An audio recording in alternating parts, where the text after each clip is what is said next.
those hundreds of thousands of taels of silver. He is determined to get it, and I will not give in.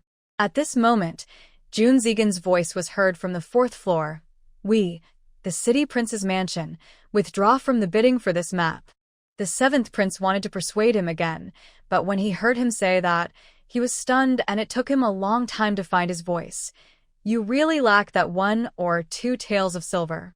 Shang Ruai smiled. Now that her brother was here, she knew that the map would be hers. The people in the audience were also a little confused. They were just arguing with each other, so why did they withdraw from the auction as soon as the Prince of City Prince arrived? It's just a useless map. How could the City King really want to bid for it? That's right. Just now she made the City King's mansion spend a lot of money to buy medicinal materials, and now the City King's mansion let her spend dozens of times more to bid for a piece of. This is a real master. Masterful. Really masterful.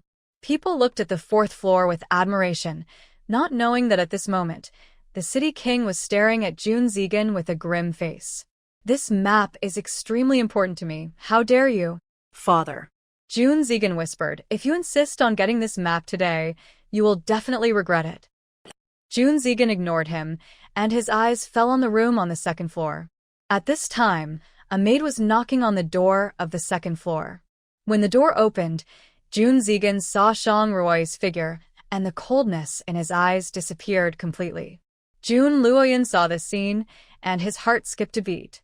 Who was the person in that room? Why did my brother treat me differently? Shang Ruai looked at the map fragments on the tray and finally breathed a sigh of relief. Now there are 3 pieces together, and 1 more piece will make a complete map. Just a piece of broken map fragment is worth 400,000 taels? The seventh prince curled his lips and said, even if there really is some treasure, it may not be worth so much silver. Shang Ruai smiled and said nothing. She had a hunch that there must be a shocking secret hidden behind this treasure, which could not be compared with this silver. Mr. Ye's eyes fell on the map and he said calmly, maybe there really is treasure there. You never know. Is Mr. Yi interested? Shang Ruai smiled. Old Yi nodded. I like silver, so of course I am interested in it, but I have principles. I will not steal the money of a gentleman. So this treasure will have no chance of belonging to me. I just want to remind you that some things need to be kept well, so as not to be coveted by some people with ulterior motives. Shang Ruai smiled. It's just a fragment. Who would really target it? What's wrong with a fragment? Old Yi smiled. Little kid, this fragment is also worth hundreds of thousands of taels. Besides, how do you know this is not a hook set by some people? Hook?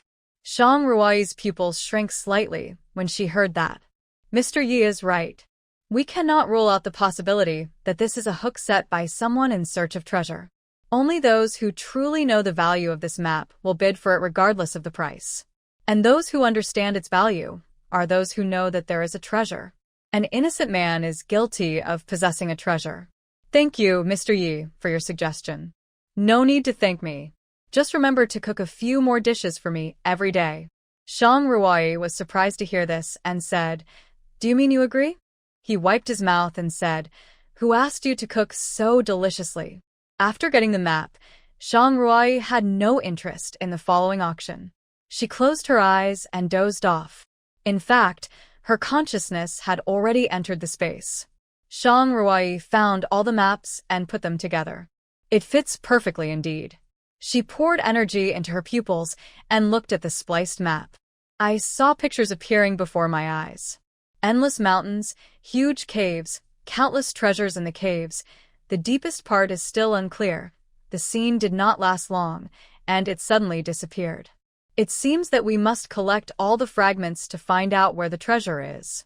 When Shang Ruai's consciousness returned to her body, the auction was almost over.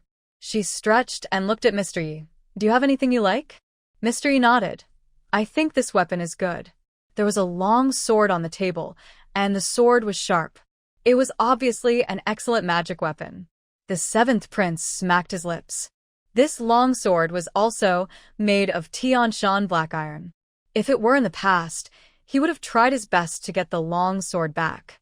However, ever since his short sword was cut off by her dagger, he no longer looked down on things made of black iron.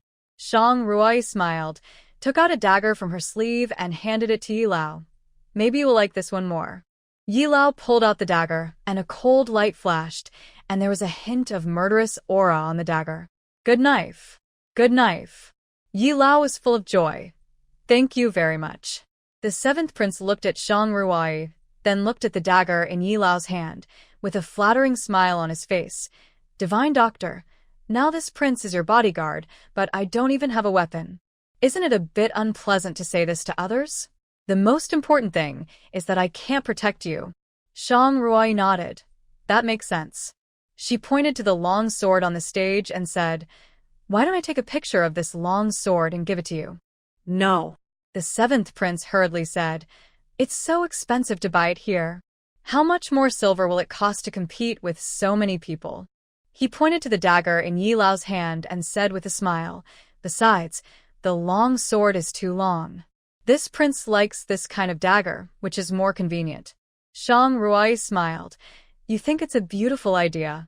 The seventh prince smiled awkwardly. Asking, it's just asking. Depending on your performance, maybe when I'm in a good mood, I'll give you one. Shang Ruai said lightly. The seventh prince's eyes lit up when he heard this. Until the end of the auction, Shang Ruai didn't have any items she liked. At night, Shang Ruai came to the window, took out a gray bird from the space, and tied the written note to the body of the gray bird. She had been away from Tianshan for so long, and she didn't know what the situation was over there. That day, the Launching Palace caught fire. Just when she wanted to use the space to escape, Ling Feng's voice suddenly appeared. It was him who took the two of them out of the secret door. She never expected that Ling Feng was so familiar with the secret passage in the palace. At this moment, there was a knock on the door. It's me, Ling Feng said in a low voice. Come in. Shang Ruai said in a low voice. What are you doing here in the middle of the night? Excuse me, but there is one thing I want to confirm with you. What is it? Can I take a look at the map you took today? Ling Feng's expression was cold, and he was a little anxious.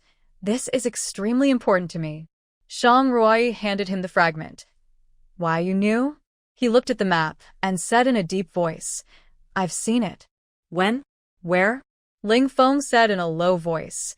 In my father's secret room. Shang Ruai's heart trembled when he heard this. When I was very young, I accidentally broke into my father's secret room. In the middle of the secret room, there was a fragment of this map. I wanted to take it, but my father beat me severely and ordered me not to mention it again. Not long after, our Ling family was wiped out and I never saw this map again. Hearing him say this, Shang Ruai couldn't help but frown. The Ling family had a copy of this map, which was missing. Her mother, the Wei family, also had a copy. These two were merchant families that existed in the previous dynasty. The Tsong family's copy was obtained from nowhere. According to Tsong Fangji, someone has already targeted their family. Now there is still a copy in the western regions. It seems that the destruction of the Wei and Ling families is related to this map. Now there is only one piece missing to complete the map. The piece in my father's secret room is different from this one. Ling Feng pointed to the map and said, I remember very clearly that there was a bright yellow mark on the map. That must be where the treasure is. After Ling Feng left, Shang Ruai entered the space again and poured energy into her eyes several times, trying to complete the remaining maps. She tried many times but still failed. Forget it, forget it. The next morning, Shang Ruai had just finished breakfast when the seventh prince came over. Now that the auction is over, do you want to go to the imperial city for a stroll? Shang Ruai nodded. She originally wanted to go to the capital of the western regions. Before that, I have to go somewhere. She walked out of the Liu family and was about to go to the house that the Qiao family had given her before when she saw a carriage parked at the door. But Mr. Rujuan? Shang Ruai raised her eyebrows slightly. The seventh prince behind her saw her and whispered, Butler Zhou. He walked to Shang Ruai. He is the butler of the city prince's mansion. This old servant pays his respects to the seventh prince. No need to be polite. Shang Ruai smiled. What is the matter? My master invites you. Butler Zhou said softly. My young master said that you must come. Young master? Shang Ruai said lightly. Is your young master Princess Luoyun or the prince? Of course it's the prince. Since her brother invited her, she naturally had to go. The carriage finally stopped after driving for a while. After getting off the carriage, an ancient house appeared in front of her. Young master, please come in. Shang Ruoyi walked in and couldn't help but brighten her eyes. This house actually felt a bit familiar, and it didn't look like the style of the Shilling royal family. Just as the seventh prince was about to enter the house, two guards with knives stopped him outside the door. What does this mean? Seventh prince, I'm really sorry. The prince only invited Master Rujuan. The seventh prince thought he had heard wrongly. This prince can't even enter the door? To be honest, this house was designed by our princess. Without the prince's nod, not to mention you, even the emperor can't enter. You. The seventh prince glared at the guard, turned to Shang Ruoyi and said, I'll wait for you in the car. If someone else said this, it would be disrespectful. But if the city king said this, even the civil servants who chattered all day would not dare to say a word. Butler Zhou took her to the main hall, where the city king and Jun Ziqian had been waiting for a long time. As she walked in, a smile appeared in Jun Ziqian's eyes, and the city king looked a little dazed, as if he had seen an old friend.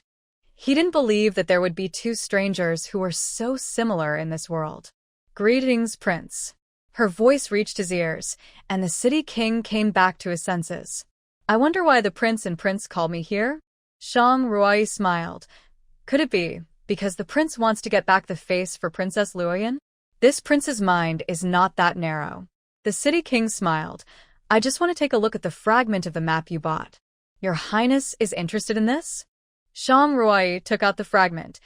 I have been very interested in the Chimanduanjia and map anecdotes since I was a child. When I saw this fragment at the auction that day, I really couldn't help it. I didn't mean to argue with your Highness. If I have offended you, please forgive me. No problem. The city king's eyes fell on the map, and there was a hint of disappointment in his eyes. This is not the piece I am looking for. He rubbed his fingers on the map a few times, and the material was exactly the same as Jiaer's piece. He returned the map to Shang Ruoyi and whispered, I remember you once said that your mother had passed away. Have you ever seen him? Ahem. Jun Ziqian coughed a few times, and his eyes fell on Shang Ruoyi. Your mother passed away? Shang Ruoyi nodded without any guilt. That's what my mother said. Jun Ziqian looked at his father with some sympathy. What happened that year that made his mother so determined? So, you haven't seen your father? This doesn't seem to have anything to do with the prince. Shang Ruoyi smiled. You are asking so many questions that I would think I am your long-lost child. Puff. Cough, cough, cough. Jun Ziqian wanted to drink some tea, but he spit it all out. This was the only time he lost his composure since he was born. He looked at Shang Ruoyi and couldn't help but smile bitterly. His sister was really brave. He looked at his father, and sure enough, his father was also startled. My king is just asking. Shang Ruoyi nodded. She looked around. Where is the prince? Asked Princess Luoyun. Jun Zigan said softly. This house was designed and built by my mother. Ordinary people are not allowed to set foot in it. Ordinary people? Hearing these three words, Shang Ruoyi had a slight smile on her face, and the coldness in her eyes disappeared. Then I am truly blessed. Jun Zigan suddenly realized. No wonder every word she said was full of thorns since she came in. It must be because his father took Jun Luoyun to the auction yesterday. Just then, a maid came up with 3 teacups. When passing by Shang Ruoyi, the faint fragrance of tea wafted into her nose. She couldn't help but frown. This tea. This is the mountain tea that is a specialty of our western regions. You can try it. The king of city had a slight smile on his face. Although your words and deeds are a little rude, I find it very interesting. The king of city was a little confused. If someone spoke to him like this, he would have cut off his head long ago. But with the person in front of him, he couldn't get angry at all. Not only that, he always wanted to hear her say a few more words. He picked up the teacup and was about to take a sip when he heard Shang Ruoyi say in a deep voice, Wait a minute, Your Majesty. What's the matter? Shang Ruoyi held the teacup and looked at the maid. Did you make this tea? Yes, I did. Drink it. The maid's eyes flashed with a hint of nervousness when she heard that. I am a humble servant. How can I drink such expensive tea?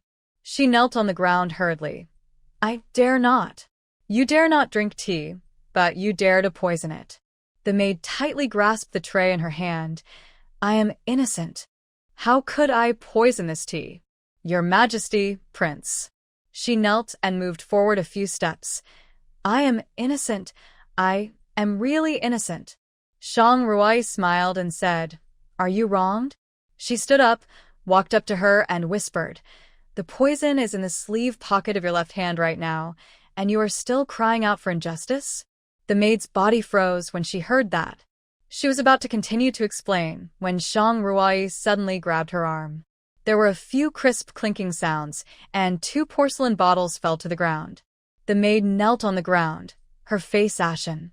Tell me, Shang Ruai said in a deep voice, It's fine if you poison me, but why do you treat me differently? She pointed to her own teacup. There is a fatal poison in my teacup, there is croton in the prince's teacup, and there is no poison in the prince's bowl. Tell me, why is that? This should be the first time we meet. Why are you doing this? why? She sneered. I would like to ask, sir, what do you want to get with this face? You look 80% similar to my queen. Anyone who wants to take advantage of my queen deserves to die, including the prince. She looked at the king of the city and whispered, This servant just wants to vent the anger for the queen. If it weren't for the prince, how could the queen disappear? Outsiders are not allowed to enter this house. Now that the prince has brought people other than the prince here, does that mean he doesn't care about the queen at all? The king of the city was stunned for a moment, and a trace of pain flashed across his eyes. It was my decision to bring her here. June Zegan drank the tea in the teacup in one gulp. You are my mother's personal maid. I can let go of what happened today, but if it happens again, don't blame me for being merciless. The maid said nothing, but just lowered her head. Shang Ruai curled the corners of her lips slightly. She didn't expect that her mother would have such a loyal servant. At this moment, her eyes suddenly became sharp. The next moment, a rain of arrows flew over. June Zegan's sword flew in his hand, sweeping the arrows aside. Shang Ruai pulled the maid who was not far from her behind her. Find a place to hide. After she finished speaking, she quickly came to June Zegan, gathered the internal force in her palm, and swung it out. The arrow instantly broke into 2 halves. Ha ha! A burst of arrogant laughter came from outside. June Ke, long time no see. Do you like the gift I gave you? The king of the city's eyes darkened. Who are you? It doesn't matter who I am. What matters is that you will die here today. The voice came from all directions, and it was impossible to determine the man's location. A light flashed in Shang Ruai's eyes, and everything in front of her became transparent. A man in a black robe was standing on the roof of the house behind. His whole body was surrounded by the black robe, leaving only a pair of eyes showing, flashing a sinister look. The man is in the yard behind. June Zegan frowned. This person has extremely strong internal strength. I will look for an opportunity later. You go first. I'm not leaving. Shang Ruai said in a deep voice. Don't try to drive me away when there is danger. Do you want your legs to be like before? When the king of city heard this, he looked at the 2 of them in surprise. Since she knew about Goner's leg injury, it meant that they had known each other for a long time. I'm afraid he will hurt you, June Zegan said softly. Be obedient. Father and I are here. The king of city's eyes suddenly widened. What was he talking about? Could it be? He looked at Shang Ruai, his heart beating like a drum. Could it be that there was some kind of relationship between this person and his godson that could not be told to outsiders? Thinking of his abnormal behavior in the past 2 days, the king of city became more certain of his guess. It's over, completely over. Don't look down on people. Now, even my brother may not be my opponent. She smiled and said, After all, I once defeated He Jingheng. Defeat He Jingheng? The king of the city was even more confused. Who is this person? Upon hearing this, June Zegan smiled and said, It seems that you have made a lot of progress. Just then, the sound of weapons clashing was heard outside. Shang Ruai frowned. I like this house very much and don't want it to be dirty. After saying this, she looked out the door, moved her feet, and in the blink of an eye, she was already at the door. June Zegan frowned and hurriedly chased after him. Protect my father. Hearing this, the guards jumped out of the battle circle and retreated to the side of the city king. The city king drew his sword. I am not yet in need of protection. Just as he was about to move forward, he heard Shang Rui say, Your Majesty, please don't come and cause trouble. With just one sentence, the city king stopped in his tracks. TSK, TSK, TSK. The man in black robe sneered. Junko, there will be a day when you will be despised by others. You deserve it. His eyes fell on Shang Rui's face. His pupils were slightly stunned. He took a step forward and said in a low voice, Who are you? She has been asked this question too many times recently, and she is a little annoyed. What does who I am have to do with you? Who is Rugia to you? Shang Rui narrowed her eyes slightly. Rugia, her mother's name was Wei Rugia. Are you Rugia's child? I don't understand what you're talking about. Shang Rui said in a deep voice. Who are you? The man's eyes fell on her face, with a light flickering in his eyes. You must be Rugia's child. You look so much like her. How could you not understand what I'm saying? He walked quickly forward, stretched out his hand excitedly, and was about to hold her shoulders. At this moment, a long sword appeared in front of him. Take your hand away, Junze said coldly. Hasn't it been enough that you have harmed my mother? Now you won't let go of anyone who looks like her. Yiyu, this is a matter between you and this king. Don't involve others. King Qing pushed away the crowd and walked out. Since you have refused to let go of your knot for so many years, let's sort it out today. Humph. Junko, you dog thief. If you hadn't taken advantage of the opportunity, Rugia and I would have been together forever. It's you. It's you who took away my Rugia. Yiyu said coldly. It would have been fine if you had taken her away, but now her whereabouts are unknown and her life or death is uncertain. All this is thanks to you. You must have done something to make her heartbroken, so she would leave even though she knew she was pregnant. I will kill you today. Shang Rui suddenly realized that this man named Yiyu also liked her mother and came to her father to avenge her mother. I didn't expect my mother to be so charming. For so many years, I have never given up looking for Jar, and I still don't know why she left. The king of city whispered. Do you think I don't want to find her? I also want to ask her what I did back then to make her leave me like this. Shang Rui's gaze lingered between the two of them. She looked at June Zegan again, and seeing that he was looking at her, she finally sighed. Well, since you want to know, I'll tell you. What? The eyes of King Chung and Yiyu suddenly widened. What did you just say? The person you are looking for, the Rugia you mentioned, is my mother. She sat back in her seat and drank the tea in the cup. At this moment, the maidservant just now rushed over and looked at her with horror. Quickly! I have poisoned the tea. Shang Rui smiled. It doesn't matter. I am immune to all poisons. The maidservant was stunned for a moment. Tears instantly flowed out. You must be the queen's child. You must be. Why do you say that? The queen is immune to all poisons like you. Shang Rui's pupils shrank slightly, and she grabbed her hand. Say it again. The queen is also immune to all poisons. Could it be that this space of hers was inherited from her mother? I have this ability because I traveled through time. Does that mean my mother also traveled through time? Her eyes fell on the house again, and she finally understood where the familiar feeling came from. All the exhibits and furnishings inside had some modern elements. It seems that her mother must have traveled through time as well. Speak, Yiyu said, anxiously. It's not a brother, it's a sister. King Chung and Yiyu were both stunned. If the way she tied her hair up was 80% similar to her mother, then with long hair, she was exactly like her mother, even more beautiful than Wei. The people in the room stared at her in a daze, unable to come back to their senses for a long time. After a while, low sobbing sounds were heard, and the maid knelt on the ground. Your servant Yuqing pays respects to the little princess. Shang Rui smiled.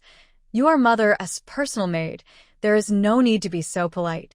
Little princess, I, your servant, have finally waited for you. Why do you say that? Her Majesty once said that one day, the little princess will come here. Shang Ruai's eyes flashed with doubt when she heard this. How did her mother know all these things? The king of Cheng's face became more and more gloomy until she mentioned that she was exiled after marrying into the palace of King Ding. The king of Cheng slammed the table hard and stood up. What did you say? You got married? Shang Ruai nodded. The king of the city's face turned pale. He had just recognized his daughter and found out that she had been taken advantage of by a pig. Who can understand this feeling? He paced on the ground for a long time, unable to suppress the anger in his chest. No. No. How can my daughter get married like this? No. Absolutely not. Shang Ruai scratched her ears. I've already married. Divorce. Then, let's divorce. The king of city shouted. Father will choose carefully for you. We have so many outstanding men in the western regions. Why do you want to marry to a place as far away as Tianshan? Shang Ruai didn't know whether to laugh or cry when she heard it. Divorce? It's a good thing his father could think of this.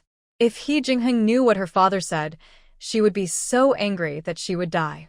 Divorce is not possible. The king of cities said angrily. Then, divorce her husband. Even if my daughter divorces her husband, others will not dare to say anything. Shang Ruai smiled. Don't worry about my marriage. When the king of city heard her say this, a hurt look flashed in his eyes. She didn't even want to call him father? Yi sneered. So, what if the daughter is yours? You have to see if she is willing to recognize you. Ruai. Jun Zigan said softly. Since you have come to the western regions this time, you should recognize your ancestors. Yes, I will listen to you, brother. When the king of the city heard her say that, his face became even uglier. His brother recognized her, but his father would not? The seventh prince, who was waiting outside, was scratching his head anxiously. He clearly heard some noises just now, as if there was a fight inside, but now everything was calm again. Could it be that she was in danger inside? He wanted to get off the car and take a look in the yard, but when he thought that his uncle might take his life at any time, he took back the step he had just taken. After waiting for a while, she still didn't come out. The seventh prince couldn't sit still any longer, so he gritted his teeth and said, Let me die. He quickly got off the carriage, tiptoed to the outside of the wall, lightly tapped his toes, crossed the wall, and his figure landed in the courtyard. It happened to be the guard's shift, so he walked into the yard smoothly. Just then, he heard footsteps not far away, and he quickly hid behind the rockery. Narrowly evaded the guard's patrol. He breathed a sigh of relief. That was a close call. At this moment, a familiar voice came from behind him. Seventh Prince.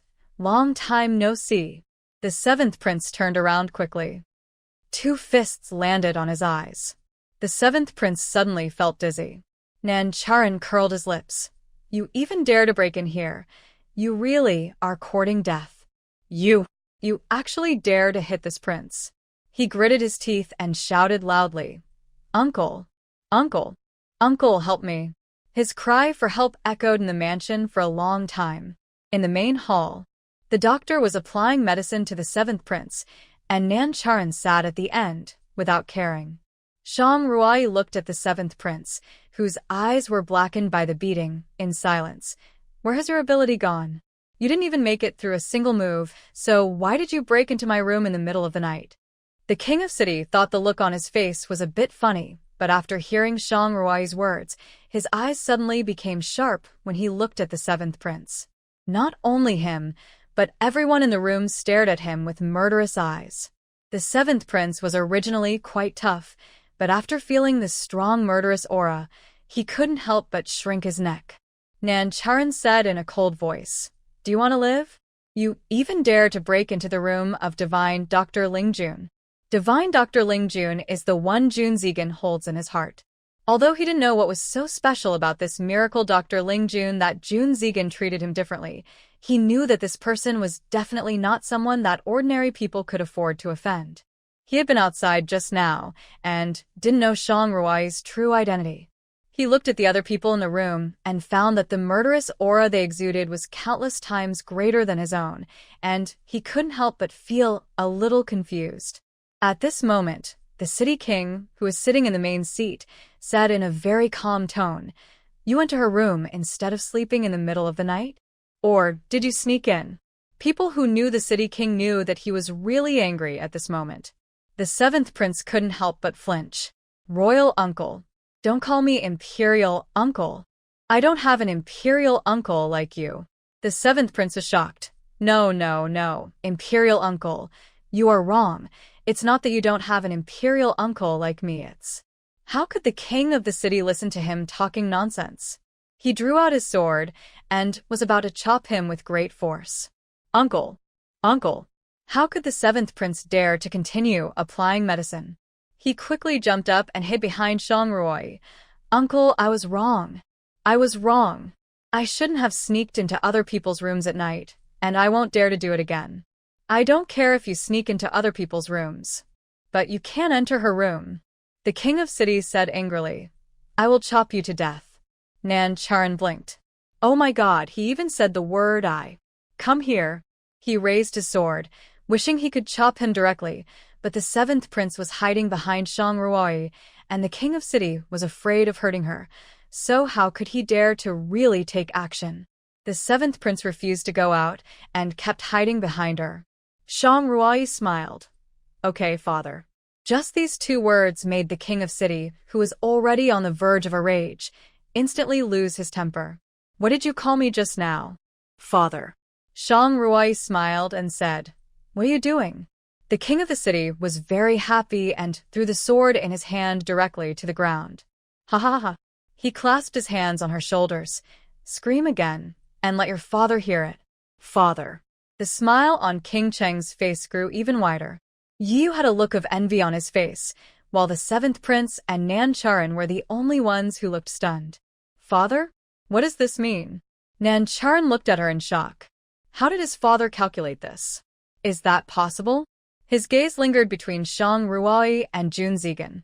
Could it be that the king of the city has already tacitly acknowledged the relationship between Jun Zigan and Lingjun? He never thought that Jun Zigan had such a hobby. Fortunately, he did not catch his eye. The seventh prince knew that Shangruoi was a girl, so he was even more shocked. "Father? Father?" The seventh prince said to Jun Zigan, "Has your brother's marriage changed?" "What marriage?" The king of city glared at him. "Ruoi is my daughter. My biological daughter." "What the? Daughter? Female?" Nan Charan and the seventh prince said in unison. Shangruoi nodded. "You are my uncle's daughter? His biological son?" "Yes." The seventh prince took a few steps back, staggered, and nearly fell to the ground. What about those words he had said earlier at the auction? He looked at Shangruoi, and seeing a playful smile in her eyes, he hurriedly said, "Ancestor, little ancestor." Nan Charan stood up and said in disbelief, "You are a woman? Aegon's sister? Why, you don't look alike." "You look alike. How can you not look alike?" The two brothers and sisters seemed to be cast from the same mold. How could they not look alike? The king of the city had a smug smile on his face, and he looked at Nan Charan and said, "What did you just say? What about the divine Dr. Lingjun?" Nan Charan briefly explained how they met her in Bailing and what happened. The king of city did not look as surprised as he had imagined, but rather distressed. "How much have you suffered over the years?" He touched her hair. "It's father's fault for not finding you and your mother earlier. If father had been faster, your mother wouldn't have." At this point, he couldn't help but choke up. "Mother has never told me about her life experience. I think even if you find her, she won't go with you," Shangruoi said in a low voice. Her eyes fell on the maid, and seeing that she always hesitated to speak, she knew that she must have something to say, but it was inconvenient because so many people were present. She might know something about her mother's secrets. Upon hearing this, the king of city's face became even more painful. "What have I done to make you so sad? You don't want to mention me until you die? You know what you have done." Yu said angrily. "You imprisoned her here and isolated her from the outside world. What do you think she is? Your bird in a cage? It's not me, it's Jia herself. She wants to live in seclusion here and not see outsiders. It's not me who wants to imprison her here. The king of city's eyes were slightly red. I want to tell the world that I can be with her, so how could I imprison her? Shang Ruai's eyes fell on the maid, and she whispered, I want to see my mother's room. Can you take me to see it? Yes. Yu Qing's voice was a little excited. Little princess, come with me. Entering the backyard, Yu Qing stopped and said softly, Little princess, the room in front is where the queen used to live. Shang Ruai walked straight in. I tidy this place up every day. Shang Ruai looked around, and it was indeed very clean. She looked around and didn't see anything special here. At this moment, her eyes fell on the incense burner on the table, and her pupils shrank slightly. Ordinary incense burners will leave incense ash at the outlet, which is difficult to completely remove even with daily cleaning, and no one will touch the lid of the incense burner. However, there are some marks left on the lid of this incense burner. This shows that this incense burner is not used to burn incense at all. There are many traces of use when it is not used. Combined with these traces, this incense burner is a mechanism. She looked around the house carefully, and there were no secret doors or secret rooms. At this moment, she accidentally kicked the low table on the ground. Little princess, be careful. Shang Ruai's eyes fell on the ground, and she was stunned. The secret room was actually right under her feet. She looked away silently and whispered, What does mother like to do when she is here? The queen is quiet by nature. She spends most of her time reading and painting. The prince come here to accompany the queen every day, but she thought for a moment and whispered, but starting from a month before the queen left, the queen's temperament became a little strange. Strange? Yes. Yu Qing thought for a moment. She stares at the sky from time to time, always thinking about things. When I asked the queen what she was thinking about, she just shook her head, looking very worried. I see. She whispered, You go down first. I want to stay here for a while. Yes. After Yu Qing left, Shang Ruai came to the incense burner and turned it gently. With a muffled sound, a two-person wide step appeared on the originally flat ground. Shang Ruai walked down slowly. The cave was not deep. She reached the bottom in a short while. Seeing the various house models built with wood placed in the cave, she couldn't help but be a little surprised. Her mother must have been a house designer in her previous life, because she saw many house drawings drawn with pens on the table. This technique was obviously from modern times. This further confirmed that her mother was once a time traveler. Yu Qing just said that her mother was also immune to all poisons. It seems that her mother must have a space to protect her body. As for why this space appeared on her body, she didn't know. She walked around the room and didn't find anything else useful, so she was ready to leave. When she walked to the entrance of the cave, she looked at the models and drawings made by her mother. With a wave of her hand, she put everything in the secret room into the space. Maybe one day, she can build everything left by her mother here. When she walked out of the room, Yu Qing was still waiting there. Little princess, since mother is gone, you should stay with me. She looked at the house. You stay here. Mother will never come back, but I will complete her will. She took out a few drawings. It is difficult to complete the building designed by mother here, but I will do my best. Where did you find these? It's in a box. She made a foolish face. Follow me. Yu Qing nodded. I will obey the orders of the little princess. They returned to the main hall. At this time, Nan Charan and the seventh prince had completely known her identity. The seventh prince looked at her with horror, thinking back to the bad things he had said about his uncle and Jun Ziqian in the room, and was afraid that she would tell others. Nan Charan was excited. After so many years of searching, he finally found it, but he didn't expect it to be the famous Lingjun divine doctor. This might be fate, destined in the dark. Oi, don't leave now that you're back. Shang Ruai shook her head. I still have a lot of things to do.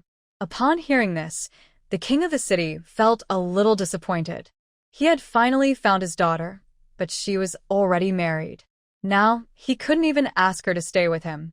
But I do want to go to the capital of the western region to take a look. Okay. The king of the city smiled and said, You just asked about Luoyan. I'm sure Luoyan will be very happy to know that she has a sister. Happy? Not necessarily. If Jun Luoyun knew her identity, she would be so angry that she would die. Moreover, she has a bad mind and bad behavior. Such a person must not be kept in the mansion. At this time, on the carriage back to the capital, Jun Luoyun sat inside with an angry face. Princess. Her personal maid Qingqing saw that she looked unhappy and said softly, "Princess, what's wrong with you? They didn't come back, so they let me come back by myself." Why? A dead person's yard. Do you think this princess can't even enter it? Jun Luoyun threw the candied fruit on the ground. She has been dead for so many years, but she is still haunting. My father and brother protect that broken yard like their lifeblood, but this princess can't even step into it. It's too much. Princess. Qingqing said softly, "Why are you angry with a dead person? She should be really dead." "Miss, don't be afraid. There has been no news for so many years. She must be dead. Yun Lu nodded. Yes, after so many years, if he was still alive, how could he not come back? Which fool would give up the wealth and glory he had already obtained? At this moment, Qingqing took out a piece of paper from her sleeve pocket. "Princess, I have already bought the things you asked me to buy before and have placed them in your secret room." Jun Luoyun nodded. "Master gave me a new formula recently. I will definitely be able to develop the poison successfully. When I meet Lingjun again, I will compete with her." She leaned on the cushion, with a cold look in her eyes. "Just wait. Next time, I will definitely watch her being tortured to death by my poison little by little." She whispered again. "Where are those medicine men?" "Miss, don't worry. It's been prepared long ago." Qingqing smiled. "It's in the farm on the outskirts of the city. According to your instructions, they have all been poisoned and mute. They will not be discovered at all. Well done. You are prudent and careful. This princess will definitely reward you well." "Thank you, princess." Jun Luoyun was halfway through her journey when Shang Ruoyi and the others set out from Shanheng. She was heading for the capital of the western regions, but at this time, Tianshan was already in turmoil. He Jingheng had never attended court since her disappearance. His wife had disappeared in the palace, and there had been no news for so many days. How could he have the heart to attend court? Emperor Tianshan knew he was in the wrong, but he could not reprimand him anymore. He Jingheng was in the military camp. One day, Yuntian came over and whispered, "Prince, Yunqi has disappeared." He Jingheng raised his eyebrows slightly. "Where are the others from Suzaku?" "They have all disappeared." He Jingheng smiled when he heard this. Sure enough, she must have already settled down. "Crown Prince, there is still no news about the Crown Princess. I guess Yuntian and Suzaku couldn't wait any longer, so they left without permission. Please forgive me, Crown Prince." Hee. He Jingheng stood up with a smile on his face. "From today on, all matters in the military camp will be left to father." "Crown Prince, what you mean is, the Crown Princess has disappeared, and her life or death is unknown. This Crown Prince is in great grief and cannot take care of military affairs. So, during this period of time, all matters in the army will be left to father to handle." "Yes." As soon as Yuntian finished speaking, he saw He Jingheng had changed into night clothes. "Prince, you don't have to follow." "Yes." At this time, in the right Prime Minister's mansion, Mu Qingning listened to the news from the servants and asked uncertainly, "Really? Are you telling the truth? Is that witch really dead?" The maidservant said softly, "Miss, it is absolutely true. This matter has spread throughout the capital. Everyone knows that Prince Ding's wife has died in the fire. She bullied you in the past, and now she has finally gotten revenge." Good. Mu Qingning's face was full of surprise and smile. "She deserves it. She treated me like that. She should be burned to death." She thought for a while and asked again, "What about the Dingwang Palace? Has there been a funeral?" "No." The maidservant whispered, "It is said that Princess Ding is ill. The Dingwang Palace is closed, and no visitors are allowed. The prince is also very sad." Mu Qingning smiled. "That Princess Ding is also blind. She didn't take such an excellent girl like me back to be her daughter-in-law, but instead mistook a fake girl for a pearl and cherished that little witch Shang Ruoyi. Now, Her son has become a widower at a young age. Is there any woman willing to marry into their Dingwang palace? Only I do not despise him. She sat in front of the bronze mirror, looking at her reflection in the mirror, and couldn't help laughing. Even if the Dingwang palace came to propose marriage, I would still have to think about it. That's right, young lady. Mu Qingning pointed to the hairpin in the jewelry box. Let me wear that. Besides Mu Qingning, Princess Xiao also felt very happy. Is this news true? My lady princess. It is true.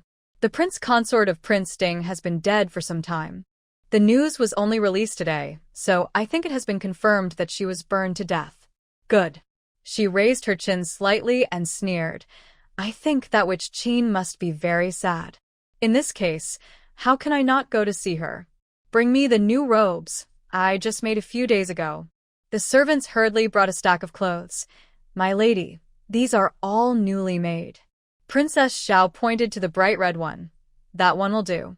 She smiled and said, their Dingwang palace has not held a funeral, so there is still a glimmer of hope.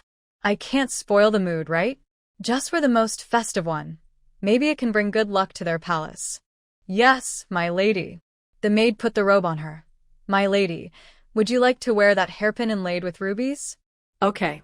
A proud smile appeared on her face. Let's go. Go and see her. Princess Xiao came to the gate of Prince Ding's mansion in a sedan chair. The gatekeeper saw the sign of Prince Zhao's mansion and hurried in to report. Qin was still lying on the bed. When she heard Princess Xiao coming, she coughed a few times and said bitterly, this Princess Xiao, she is just here to watch the fun. Cough, cough, cough. She is here to irritate me on purpose. Yuni wiped her tears. Mother, please don't be angry. Your daughter will go and see her. Qin nodded after hearing this. Don't get entangled with her. She can say whatever she wants to say. Just send her away. Yuni couldn't help but think about it when she heard her say this. Just send her away. That means no matter what method is used? She lifted her skirt, ran back to the courtyard, blew a whistle, and the next moment, several tigers appeared in front of her. Yuni's lips curled slightly, wanting to come and see the excitement of their palace, dreaming. Princess Xiao waited outside the door for a while, and when she saw that the door had not yet opened, she could not help but say in a cold voice, is this how you treat guests in the Dingwa Palace? The dignified Princess Xiao, was turned away by her palace. I will definitely report it to the emperor. As soon as she finished speaking, she heard a noise coming from the gate. Princess Zhao's lips curled slightly, and just as she was about to step in, she found that only the door was opened, but no one came out. Just as she was puzzled and ready to go in to find out what was going on, a low roar suddenly came from not far away. That sound was not something that a human could make at all. It was clearly the sound that only wild animals could make. Just as she was about to run back, several shadows rushed out like lightning. Roar. A tiger roar reached everyone's ears. This. Tiger. It's a tiger. Help. Help. Tiger. There's a tiger here. It's eating people. It's eating people. Where had the guards of the Xiao Palace ever seen such a big tiger? They were just ordinary guards who had never been to the battlefield and were extremely timid. When they saw the tiger, they ran faster than Princess Xiao. Where had Princess Xiao ever seen such a scene? She was so scared that her legs went limp, and she sat on the ground, unable to move. Xiao Huang paced to Princess Xiao and stopped. A pair of tiger eyes flashed with frightening ferocity, staring at her. Princess Xiao wanted to ask for help, but found that her throat seemed to have lost its voice. Help, help. The voice was as thin as a mosquito's buzz. At this time, Yuni's voice came from the Dingwa Palace. Xiao Huang, what are you doing? I took you out for a walk, but you ran so fast. How can I catch up with you? Xiao Huang heard the words, stood up, glared at Princess Xiao, and walked back. It turned around and swept its big tail fiercely, hitting Princess Xiao in the face. There was only a scream, and a blood mark appeared on Princess Xiao's face. She fainted from the pain. Yuni rolled her eyes. It was what she deserved. She came to the Dingwa Palace to see a joke. What happened to Princess Xiao? Are there any guards from the Xiao Palace? Your princess has fainted. Why don't you carry her back to check?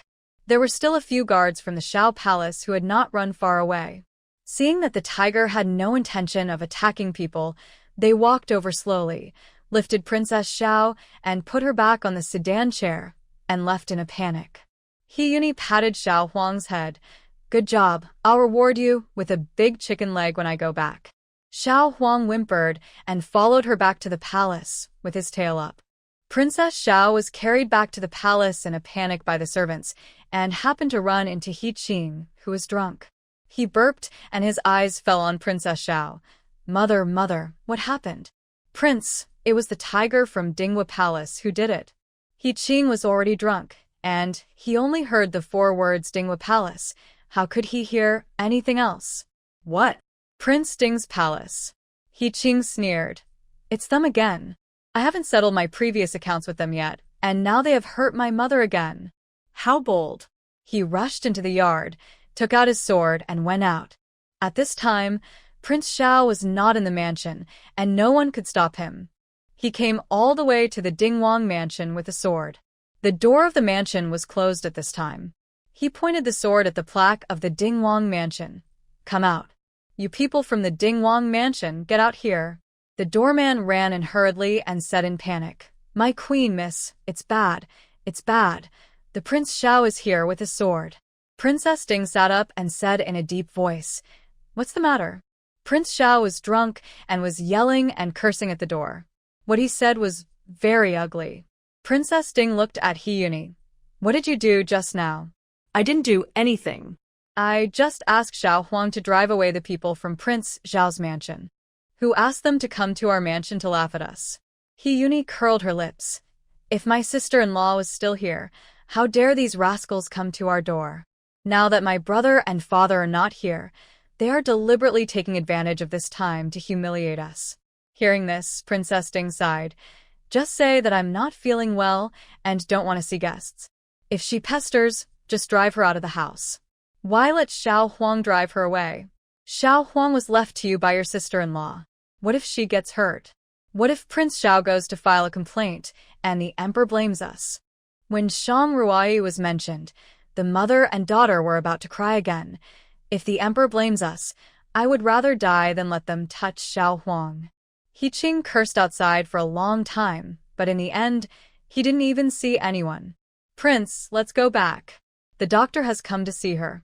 The wound on the princess' face is not serious. She just fainted from shock. You should go back and take a look. The housekeeper caught up and persuaded him earnestly for a long time. He looked at the Dinghua Palace from time to time, fearing that their gate would be opened. The Dinghua Palace was not an ordinary family. If they really annoyed them, it would not be as simple as a beating. Although their Xiaowang Palace was backed by the big tree of the prince, they still couldn't afford to offend the Dingwang Palace. Prince, let's go back first. When the prince comes back, we will make a long-term plan. No. I won't go back. I will ask the people from Dinghua Palace to come out. I will ask them if they know who they hurt. Can they afford to offend our Xiaowang Palace? Traitors. At this time, there was a sound of horse hooves. He Yuan rode a brown-red sweat-blood horse and galloped over. Seeing He Qing standing in front of the palace with a long sword in his hand, he couldn't help but look fierce and raised the horse whip in his hand and hit him directly.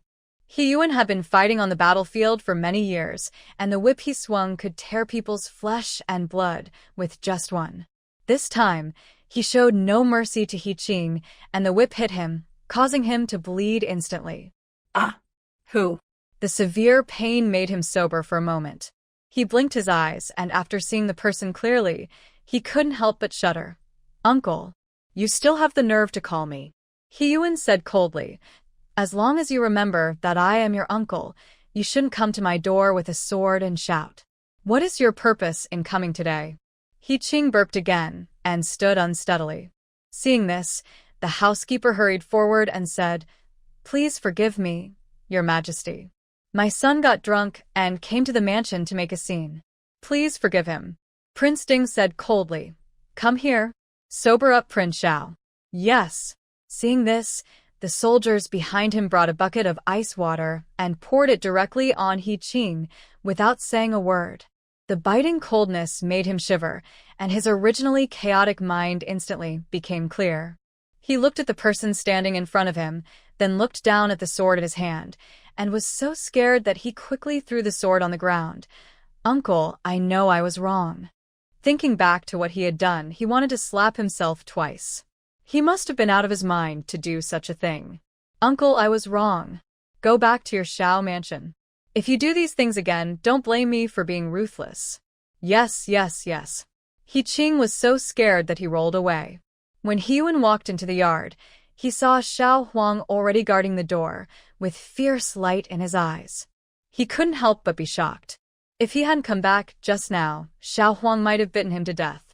Seeing him come in, Xiao Huang retracted his claws, nodded symbolically, and turned to leave. He Yun was stunned for a moment. Was it saluting him just now? Is this tiger a spirit? After he came back and saw his wife and daughter, he knew the whole story. "You," He Yun said angrily, "there are so many servants in the mansion. Why do you insist on letting Xiao Huang go? What if something happens and your sister-in-law comes back? How are you going to explain to her?" The two people who were still immersed in pain were stunned when they heard him say that. "Father, do you mean that my sister-in-law is still alive?" He Yun took out a note. "This is what your sister-in-law asked Yun Tian to bring to you." He Yun hurriedly unfolded the note, which had only 4 words written on it. "Be well. Don't worry. Sister-in-law is still alive. She is still alive." He Yun said in surprise, "This is sister-in-law's handwriting. I recognize it." Princess Ding looked at it and asked in confusion, "Why didn't she come back?" "You have to ask Jingheng for details, but this kid has now left the affairs of the military camp to me. He went out to do things, and I think he went to find Ruai." He Yun patted Qin's shoulder. "You two should relax and take good care of your body. Don't get sick." Coming out of their room, He Yun whispered, "Is there any news about Jingheng?" The deputy general beside him shook his head.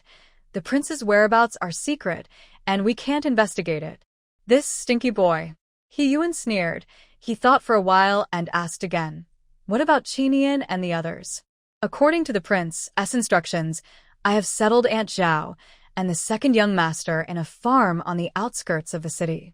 The servants in the farm were all newly purchased, and will definitely not leak the news."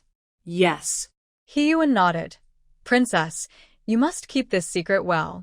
If there is any mistake, I will hold you accountable." "Yes." At this time, in the farm on the outskirts of the city, Aunt Zhao was dressed up beautifully and wore more pearls and jade on her head than her daughter-in-law. He Qinian came to her yard and said in a deep voice, "Mother, has father said when he will come to see us? What's the hurry? Your father is busy with all kinds of things. How can he have time to come every day? We have been back to Beijing for some time, but father has not even shown up." "So what?" Aunt Zhao hummed a little song. "Mother can return to the capital and let your father settle us down, then she can return to the palace again." He Qinian frowned. "Mother, I don't want to go back." Aunt Zhao paused with her hairpin on her hand. "What did you say?" "Mother, grandmother will never forgive you for what you did. Although I didn't participate, I am your child, so I can't escape the blame. I did those things." She snorted coldly. "What did I do? I only poisoned Song, but I did it for a reason. Wasn't it so that we could escape? What kind of place is that? The land of exile. A place where people are eaten without leaving any bones. If we live there forever, it won't be long before we are all dead. But what about father? Just remember what I said. Whenever your father asks about what happened, you say that you wanted to leave the land of exile to look for him. Although your father led troops in battle and killed people without blinking an eye, he was soft-hearted. You are his son. He will certainly not really ignore you. As for me, your mother has no other abilities, but it is very easy for me to coax a man." He Qinian frowned even deeper when he heard her say that. "Son, don't worry. The position of the prince of this palace will be yours sooner or later." "Mother, I told you that I don't want the position of the prince, and my brother is outstanding and is the legitimate son. He is the one who can truly inherit the throne." As soon as he finished speaking, a slap fell on his face. "Useless thing. Are you my child? I have been strong all my life, so how could I give birth to such a useless thing like you? The throne. The throne. The throne should have been ours. Mother. Okay, shut up. Aunt Xiao glared at him. Get out and don't be an eyesore here. He Qinian had to retreat after hearing this. Lin Shi was standing in the yard. When she saw him coming out, she hurried forward. Husband. He Qinian shook his head and sighed. Don't take what mother says to heart in the future. Lin Shi nodded, looked deeply at Aunt Zhao's yard, and left with He Qinian. It was 2 days later when Shang Ruai arrived at the capital of the Western region. The capital of the Western region was extremely lively. The carriages drove into the streets, and there were countless vendors hawking their wares on the streets. The weather in the Western region had warmed up by then, and people were wearing very cool clothes. The most similar thing between the Western region and Bailing was the tough folk customs. It was very normal for women to show their faces outside here, and women running businesses could always be seen on the streets. Just then, a stall caught her attention. She hurriedly stopped the carriage. Ruoi, what's the matter? Brother, I've never been to such an interesting street. I want to go and take a look. Can I? Hearing her say this, a trace of heartache flashed in Jun Ziqian's eyes. I'll accompany you. As soon as he finished speaking, he wanted to get up, but Shang Ruoi pressed him directly on the chair. Brother, with this face of yours, I'm afraid that someone will recognize you in any corner of the Western regions.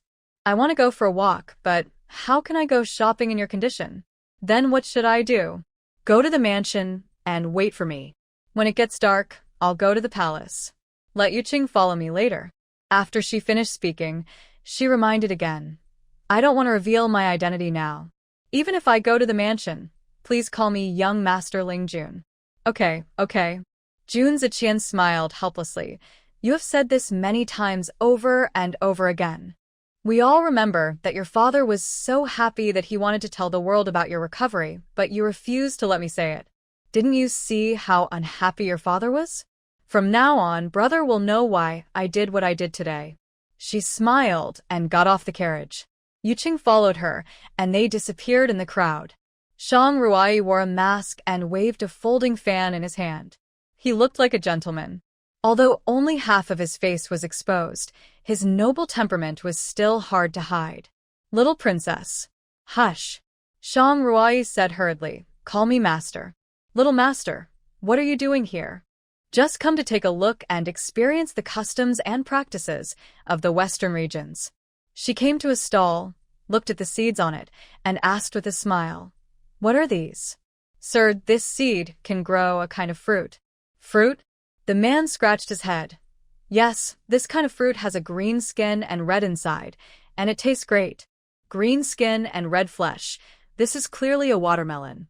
She came to ask because she saw that this seed looked like a watermelon seed. Now she has all kinds of fruits in her space, but no watermelon. Just as she was about to buy something, she heard the stall owner next to her say, You are cheating people here again. What kind of fruit seeds? They can't be grown at all. How many people came to ask you to pay money after buying them, and now you see that you are young, and you come to cheat again? The man's face flushed when he heard this, and he hurriedly explained, No, it's not like that. This kind of seeds can really grow fruits and vegetables, but no one has been able to grow them so far. But I have seen with my own eyes that the person who gave me these seeds succeeded. Humph, liar. Although we Western regions people are not rich, everyone is extremely honest. I never thought that there would be a like you. It's really shameful. Shang Ruoi heard this and smiled. It doesn't matter. I just bought them to plant for fun. She pointed to the pile of seeds. How much silver are these in total? Sir, just give me 5 taels of silver. 5 taels. The vendor next to him was surprised. You can just rob. You got this pile of from who knows where, and you still want to sell it for 5 taels of silver?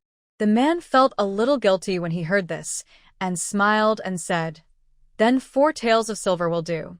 Shang Ruai took out 5 taels of silver and handed it to him. I've seen this kind of calligraphy before. It's worth this price. When the merchant saw the 5 taels of silver, he couldn't help but smile. Thank you, sir. Thank you, sir. Now, her brothers and sisters at home had food to eat. Shang Ruai came to the merchant next to her. Her eyes lingered on the stall. She reached out and picked up a wooden box and asked, "Boss, how much is this?" The merchant whispered, 20 taels. Yu Qing heard this and said in surprise, "You are really an interesting person. You just said that other people sell seeds for 5 taels of silver, but you want 20 taels for a broken wooden box. You also said that you want others to rob it. I think it's better for you to rob it." Huh. What do you know? This box of mine is not an ordinary wooden box. He pointed to the box in Shang Ruai's hand and said, "It's hollow inside, but I can't open it." Yu Qing thought for a long time, but didn't understand the meaning of his words. Shang Ruai's eyes lit up. He was right. The box was empty inside, but no matter what she did, she couldn't open it. It was like a box with a mechanism. At this moment, she suddenly remembered the Luban box with a mechanism she had seen in her previous life. It was just like this box. It was said that he had made a box with a mechanism and divided it into two. Only by splicing the two boxes together could the mechanism be triggered. The box with the mechanism could be opened after hundreds of changes. Could it be that the box in her hand was just like the Luban box with a mechanism? She looked at the box with great concentration and saw a layer of white mist floating above the box, and everything inside was blurred. Shang Ruai's lips curled slightly, thinking that there must be something inside, and it was very valuable, even more valuable than the sheepskin map. "Okay, 20 taels, I want it." She paid the silver readily, fearing that someone would recognize the pearl and come to compete with her. After walking around the street for a while, she chose an inn not far from the palace to stay. "Little princess, why don't you live in the palace?" "I'm not a little princess now. I'm young Master Ling Jun, a miracle doctor." "Miracles doctor?" "The city palace already has a princess." Upon hearing this, Wan Qing hurriedly said, "Little princess, you are the biological daughter of the prince and princess. You are the real princess." "I know, I have my own plans." Jun Luoyan has been in the city palace for many years. If it is as her brother said, she will be hired by a doctor who teaches medical skills, but she is obsessed with poisons, which means that her mind must be elsewhere, and she has other intentions against the palace. Before she knows these things clearly, she doesn't want to reveal her identity. She also has to find out the truth about her mother's departure.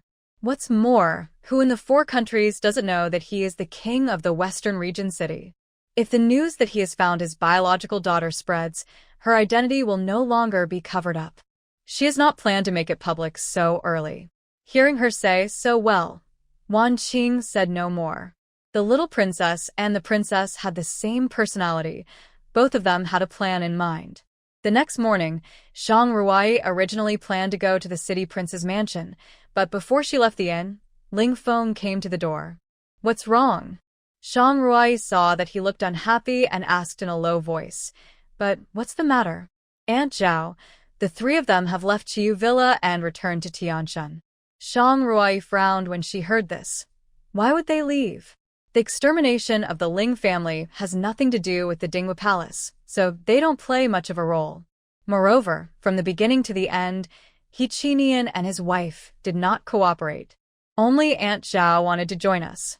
Later, when they heard that the Dingwa Palace was pardoned and returned to Beijing, they became interested and wanted to follow us back to enjoy the good life.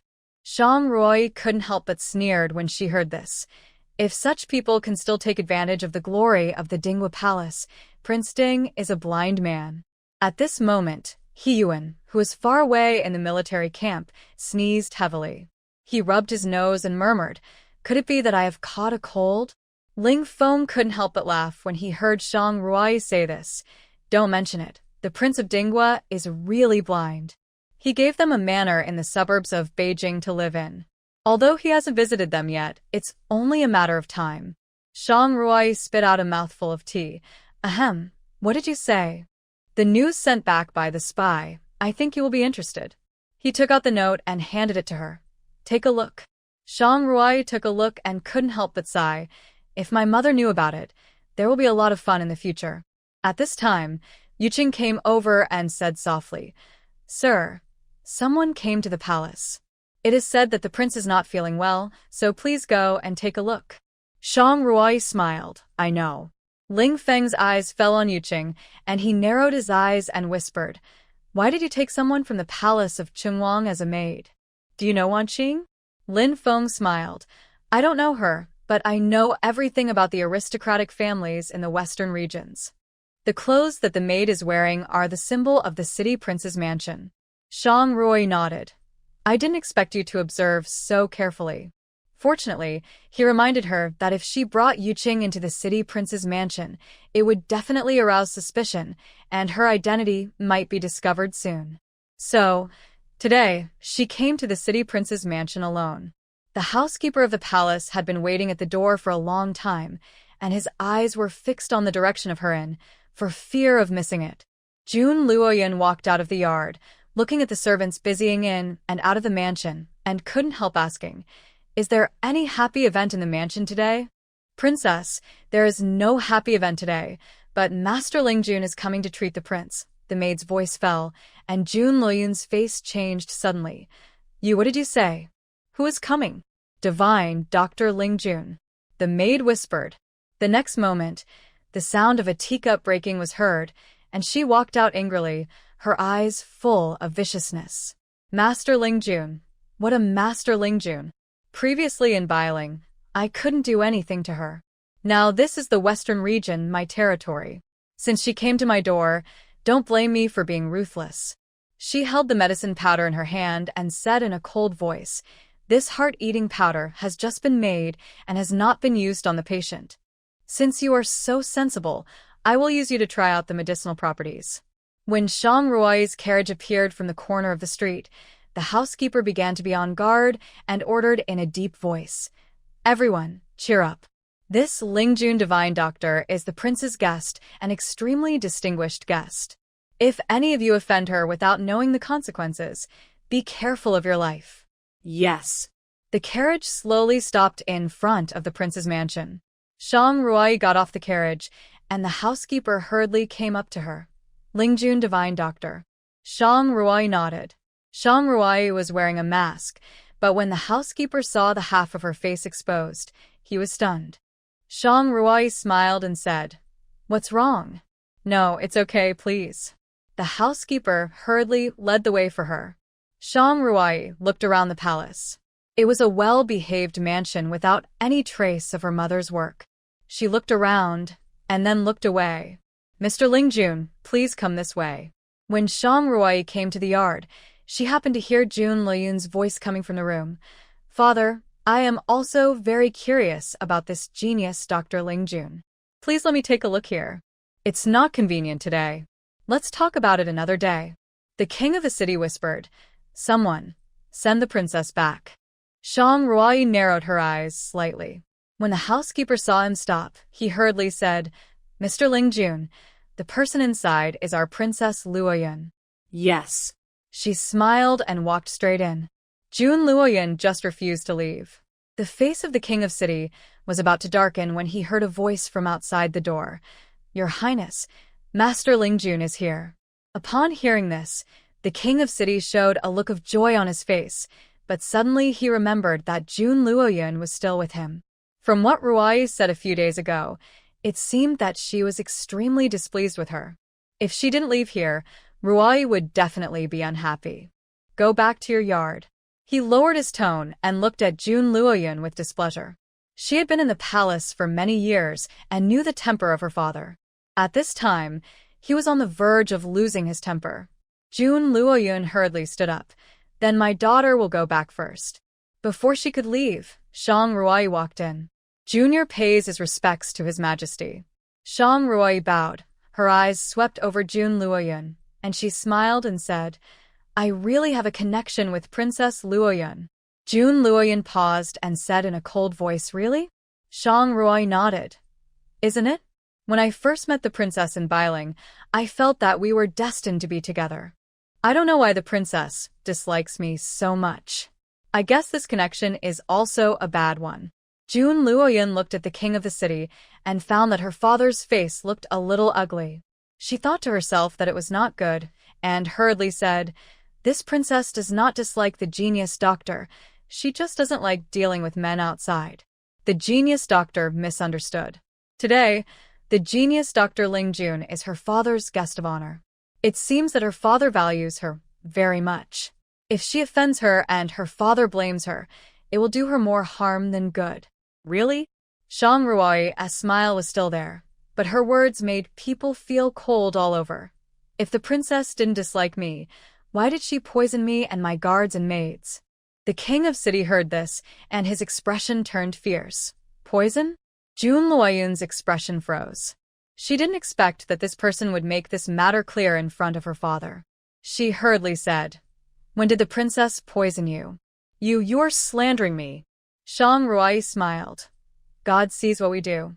The princess knows best whether she poisoned or not. Jun Luoyun's fingers curled up slightly, and his face looked extremely ugly. At this moment, the voice of the city king came from behind. "Luoyun, what's going on?" Jun Luoyun heard it and hurriedly knelt on the ground. "Father, my daughter didn't do it." "Didn't do it? Do you mean that the miracle doctor is slandering you?" Jun Luoyun thought for a while and whispered, "There must be some misunderstanding. How could my daughter do these things? You know my daughter, don't you?" The city king's face was very gloomy. When Jun Ziqian told him what she did, he didn't want to believe it. After all, she was the daughter he raised. He didn't want to believe that she would do those things, but now that his daughter said so, he had to believe it. Whether it is a misunderstanding or not, the princess should know it in her heart. Shang Ruai smiled. "I don't want to say too much in front of the prince, as if I am here to complain. Why don't you go back to your own yard?" Jun Luoyun heard it, bowed, and hurried away. After Jun Luoyun left, the expression on the city king's face suddenly changed. Ruai. He rubbed his hands and said with a smile, "What you just said. Father, if you don't believe it, just wait and see." Seeing that her face was a little cold, the king of city did not dare to say anything more, for fear that something he said would upset the daughter he had just recognized. "Ruai, now that father has found you, when can your identity be announced to the public? You can't come to the mansion as the genius Dr. Ling Jun all day long." Shang Ruai heard this and whispered, "Father, why are you in a hurry?" "What's the hurry? How could he not be anxious? He has been searching for so many years, and now his beloved wife is gone, leaving only a daughter. He wishes he could tell the world and let the 4 countries see how outstanding his daughter is. I still have some things to do. I will tell the public about my identity after everything is done." The king of city sighed and nodded. "Okay, now my father is old. I hope I can wait for this day in my lifetime." Shang Ruai glanced at him and said faintly, "I think you used this appearance to deceive my mother back then." The king of city was choked by her words and glared at her unhappily. "What nonsense are you talking about? Your mother and I are truly in love." "Really?" She pouted. "If we are truly in love, why have I never heard my mother mention you?" She shook her finger, not even a word. A trace of pain flashed across the face of the king of city, but Shang Ruai did not intend to let him go, and continued, "What did you do that angered the heavens and the people that made my mother leave resolutely? Would you rather marry a despicable villain like Shang Nian than spend the rest of your life with you?" The king of city whispered, "I want to know too. What exactly was the reason that separated her from him for so many years, and now they are separated forever? Your mother doesn't like to contact with people. She only lives in that villa. She didn't leave a word when she left. I have been looking for her for so long, but in the end..." Shang Ruai listened to the king of city talking a lot, most of which were about her mother. "So, if you had met your mother at that time, you would have married the general's daughter? That is, the queen of the western regions now?" The king of city nodded. "This marriage was arranged by your royal grandfather. I had never met her before. Later, after I accidentally met your mother, I didn't want to marry anyone, so I asked your royal grandfather to cancel the engagement. In order not to offend the general's mansion, your royal grandfather promised her to the prince at that time, that is, the current emperor, as the prince's principal wife." Shang Ruai nodded. It turned out that there were such things. "What is the queen's temperament like?" Prince Ching thought for a moment and said in a low voice, "The first time I saw her was when the engagement was broken off. I only remember that she was wiping her tears there weekly, but She didn't say a word. She just took the return token and left with her father. The rest, I'm not very clear. I have been away from home all year round in these years, and I really don't know what she is like. If you look at the day she broke off the engagement, she must be a very gentle person. Extremely gentle? I'm afraid not. How could a gentle and weak woman sit firmly on the throne of the queen for so many years? June Luoyun returned to her own yard, closed the door, and threw everything on the table to the ground. Ah, She said angrily, "Divine Dr. Lingjun, what a great Dr. Lingjun. How dare you say bad things about me in front of my father?" She narrowed her eyes and said in a deep voice, "I want to kill her. I must kill her." "Princess, calm down." Qingqing walked in with a teacup. Looking at the broken porcelain pieces on the ground, she said softly, "This yard is full of servants of the palace. If you do this, it will inevitably reach the ears of the prince and the prince. The prince is already angry. If you make him angry again at this time, I'm afraid he will really be angry.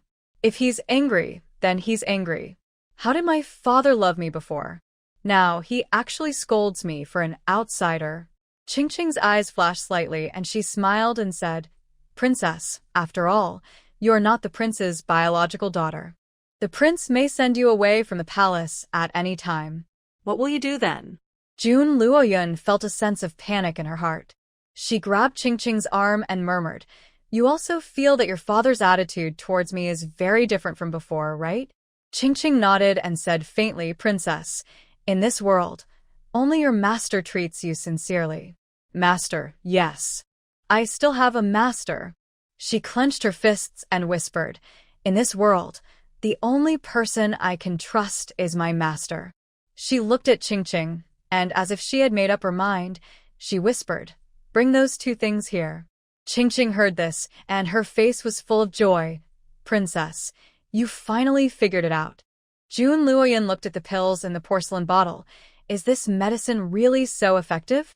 Qingqing smiled, "Princess, you'll know after you try it." At night, Shang Ruai returned to the inn. Before she went to bed, she heard Nan Charan's anxious voice outside the door, "Lingjun." "Lingjun." Yuqing opened the door. "Mr. Nan, is there something wrong?" Poisoned. "Poisoned," Nan Charan said anxiously. "Is Lingjun here?" Shang Ruai stepped forward, frowning. "Who is poisoned?"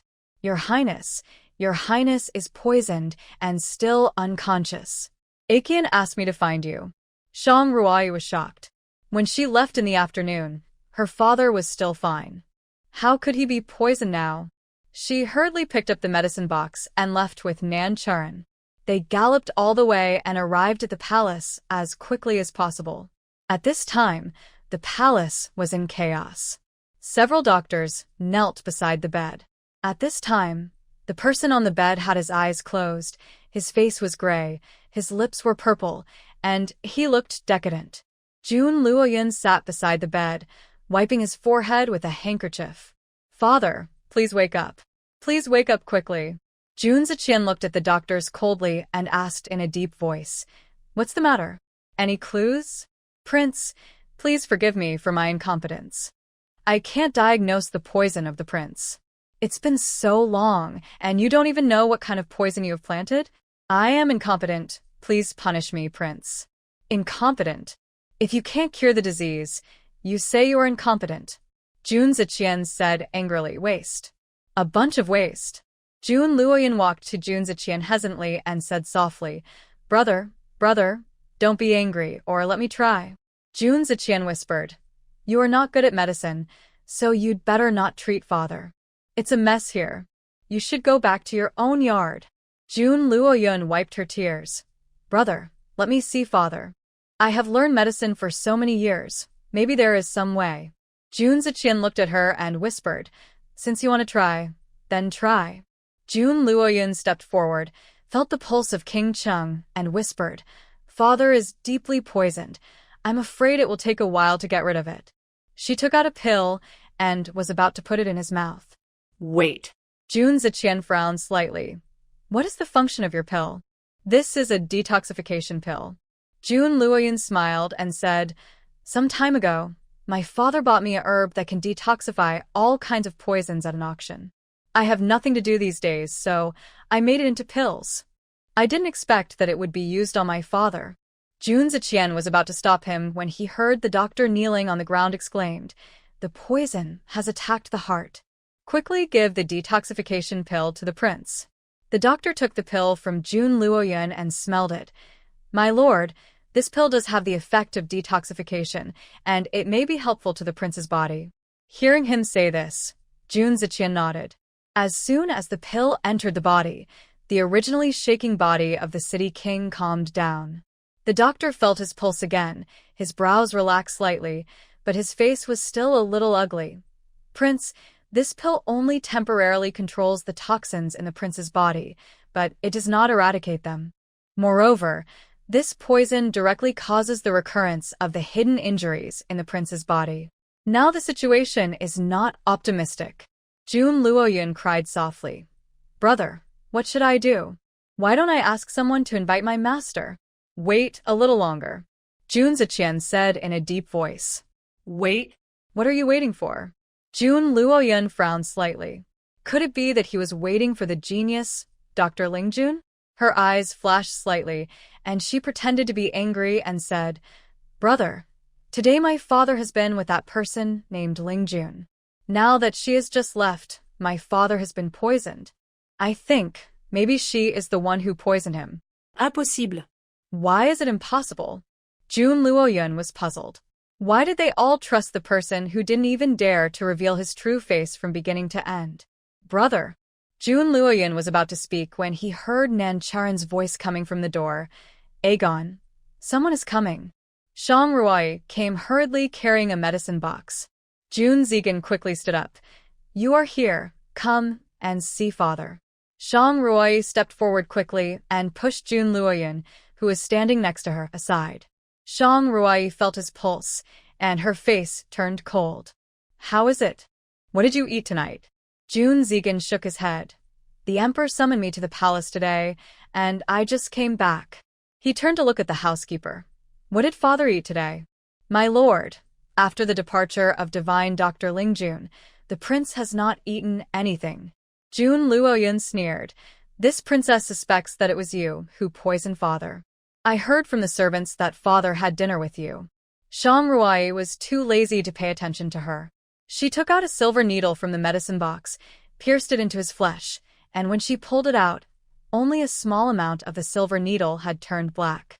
Shang Ruai frowned. What was going on? The actual harm this poison does to the body is not as severe as it appears.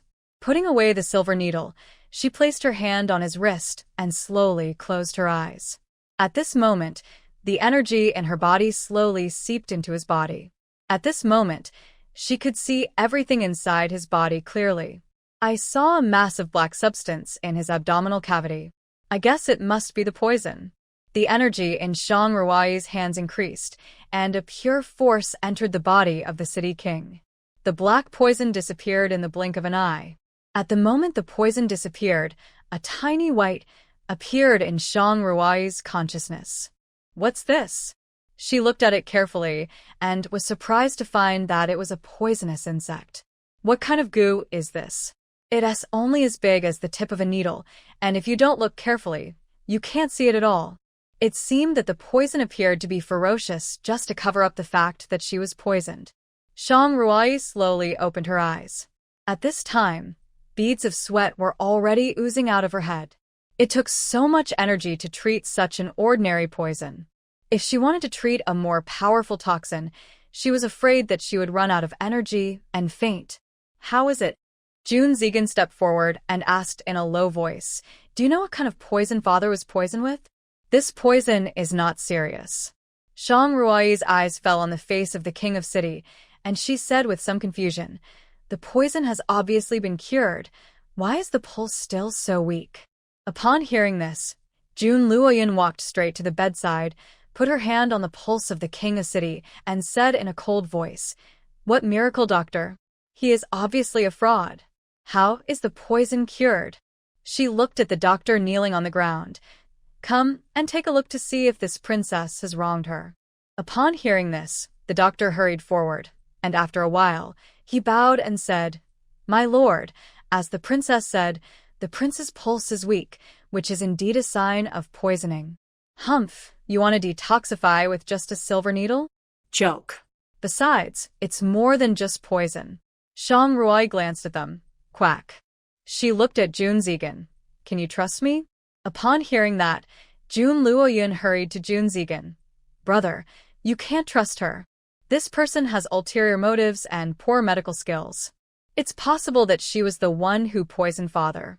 Brother, you must not trust her." Jun Zigan ignored her, just looked at her firmly, nodded and said, "I believe it." How could he not believe her?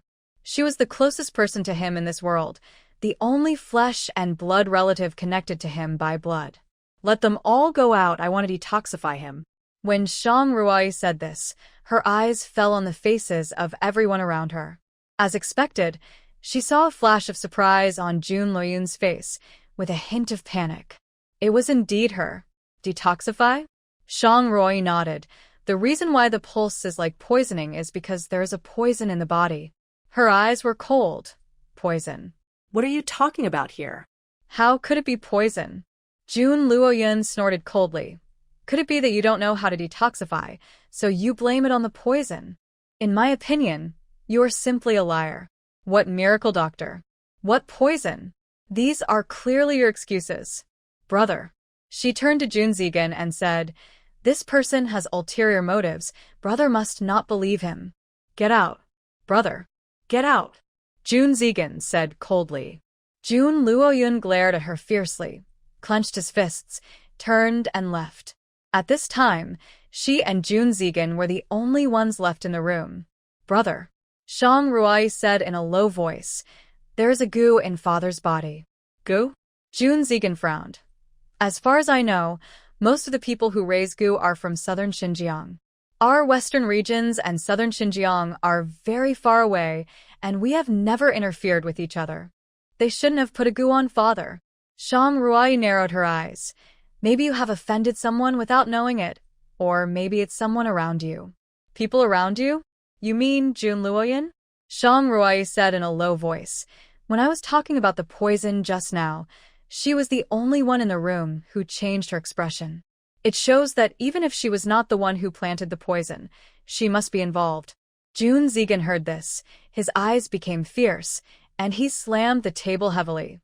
"Father treats her like his own daughter, but she actually did such an unkind, unfilial, and heartless thing. Brother, this matter has not been concluded yet. Please don't make it public. I have to think of a way to detoxify father first." "Okay." The energy in Shang Ruai's body was no longer enough to enter his body. She took a closer look and saw that the poison was staying around his heart. The poison was not aggressive and was just wandering around his heart. "Is this a love poison?" Shang Ruai raised her eyebrows slightly. How could someone put a love poison on her father? This love goo is different from other love insects. All love goo are mother and child goo. The mother goo must be planted in the body first. Whoever the child goo is planted in will have deep feelings for the person with the mother goo in his body and will do whatever he says. Who planted this poisonous insect? In other words, who did Jun Luoyun poison you for? When she discovered the poisonous insect just now, she had already checked everyone's bodies, and none of them had the poisonous insect. So, who is this person who cast the curse? Ruai? Jun Zigan stretched out his hand and waved it in front of her eyes. "What's wrong? What happened?" Shang Ruai came back to her senses and shook her head. Nothing. Her attention returned to her father again. The most important thing at the moment was to get rid of the poison. The love goo was too close to her heart, so she didn't dare to take it out easily. This love goo had a characteristic. The mother and child goo were mutually reinforcing and restraining, and life and death were connected. If the child goo sensed danger, the mother goo would sense it, and the person who put the goo in would definitely notice it. If it was a matter of life and death, the person who put the goo in would kill the mother goo, and the child goo would die together. The person who was poisoned would definitely be seriously injured, and at best his meridians would be broken, and at worst his life would be in danger. Seeing that she was hesitant to take action, Jun Zigan asked softly, What's wrong? Is there any difficulty? Shang Ruai sighed. This poisonous insect is indeed tricky. If I take action to remove the poison, I am afraid it will cause harm to my father's body. She thought for a while, took out a small knife, cut a hole in his skin, and dripped a few drops of spiritual spring water on it. The wound began to heal rapidly. He gathered all his energy into his pupils and stared at the poisonous insect without blinking. However, the insect didn't even move at all, which showed that the spiritual spring water was of no use to it. Shang Ruai lowered her eyebrows and couldn't help feeling a little annoyed. The current situation was really a bit tricky. Just then, she thought of someone. Mr. Yi is from southern Xinjiang and is very knowledgeable about poisonous insects. Maybe he can help. Jun Luoyun was guarding outside, pacing anxiously. She knew that the genius Dr. Ling Jun was a skilled doctor, but she didn't know that she was also proficient in witchcraft. I don't know if she can get rid of this poison. At this moment, the door opened with a creaky sound, and Jun Zigan walked out with a gloomy face. Shang Ruai followed behind him, also looking a little dejected. Shang Ruai turned and left, but after taking a few steps, she turned back and said with a smile, "Prince, did you hear what I just said?" Jun Luoyun's face changed suddenly when he heard that, and he hurriedly said to Jun Zigan, "No, brother, it's not like that. I'm just a little angry with her." "Brother, don't listen to her nonsense." Jun Zigan glanced at her without any expression on his face and said lightly, "Yeah." Just this one word made Jun Luoyun very surprised. In the past, his brother always ignored him, but now he can listen to everything he says. Does this mean that his impression of him is better than before? How could she know that Shang Ruoi had specifically instructed her not to alert the enemy before the truth of the matter came to light? They had to find out the real reason why their father was poisoned. Shang Ruai did not return to the inn, but went straight to Chiyu Villa, where Yi Lao was. "You mean you want me to detoxify the city king?" Shang Ruai nodded. "Yes. I promised you that I would help you train those rascals under you, but I didn't promise to help you save people." He curled his lips. "Besides, I'm not proficient in witchcraft. I'm afraid I can't help the city king detoxify." Looking at his face, Shang Ruai raised her eyebrows slightly. It seemed that this old man had some prejudice against her father. "But what grudge do you have against him?"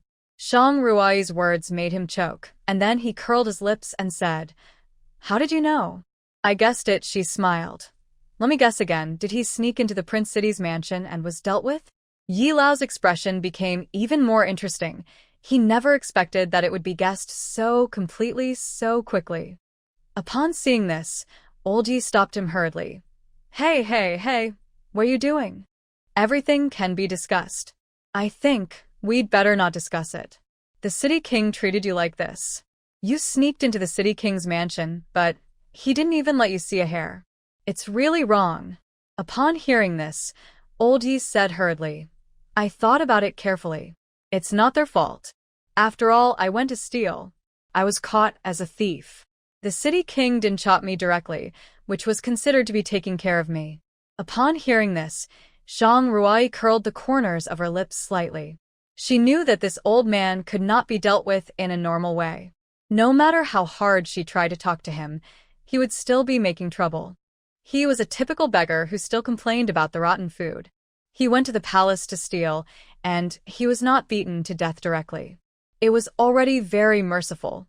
"Is that what you think?" She shook the dongju in her hand, and saw that his eyes kept following the dongju. She couldn't help but laugh.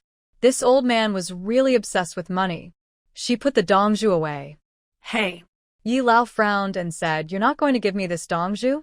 As long as you cure the king of the city, I can give you 10, not to mention 1. Hearing this, Yi Lao frowned and asked in a low voice, "What is your relationship with the king of the city?" Shang Ruai turned around and walked to the door, leaving only 2 words. "My father." Yi Lao was speechless. What else could he say?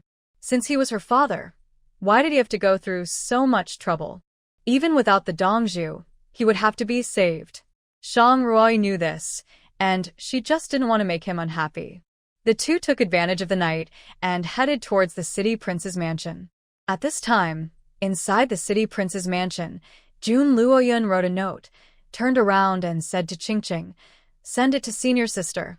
Tell her that you have succeeded, and ask her what to do next." Yes.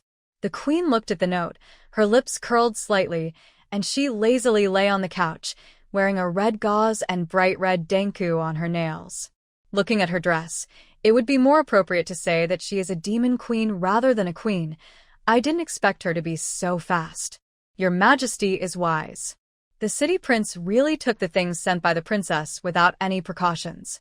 Humph, so many years have passed, and Junko, this stinky man, is still obsessed with her. I really don't know what she is worth. The queen snorted coldly and then asked, "What did you just say about the magical Dr. Lingjun?"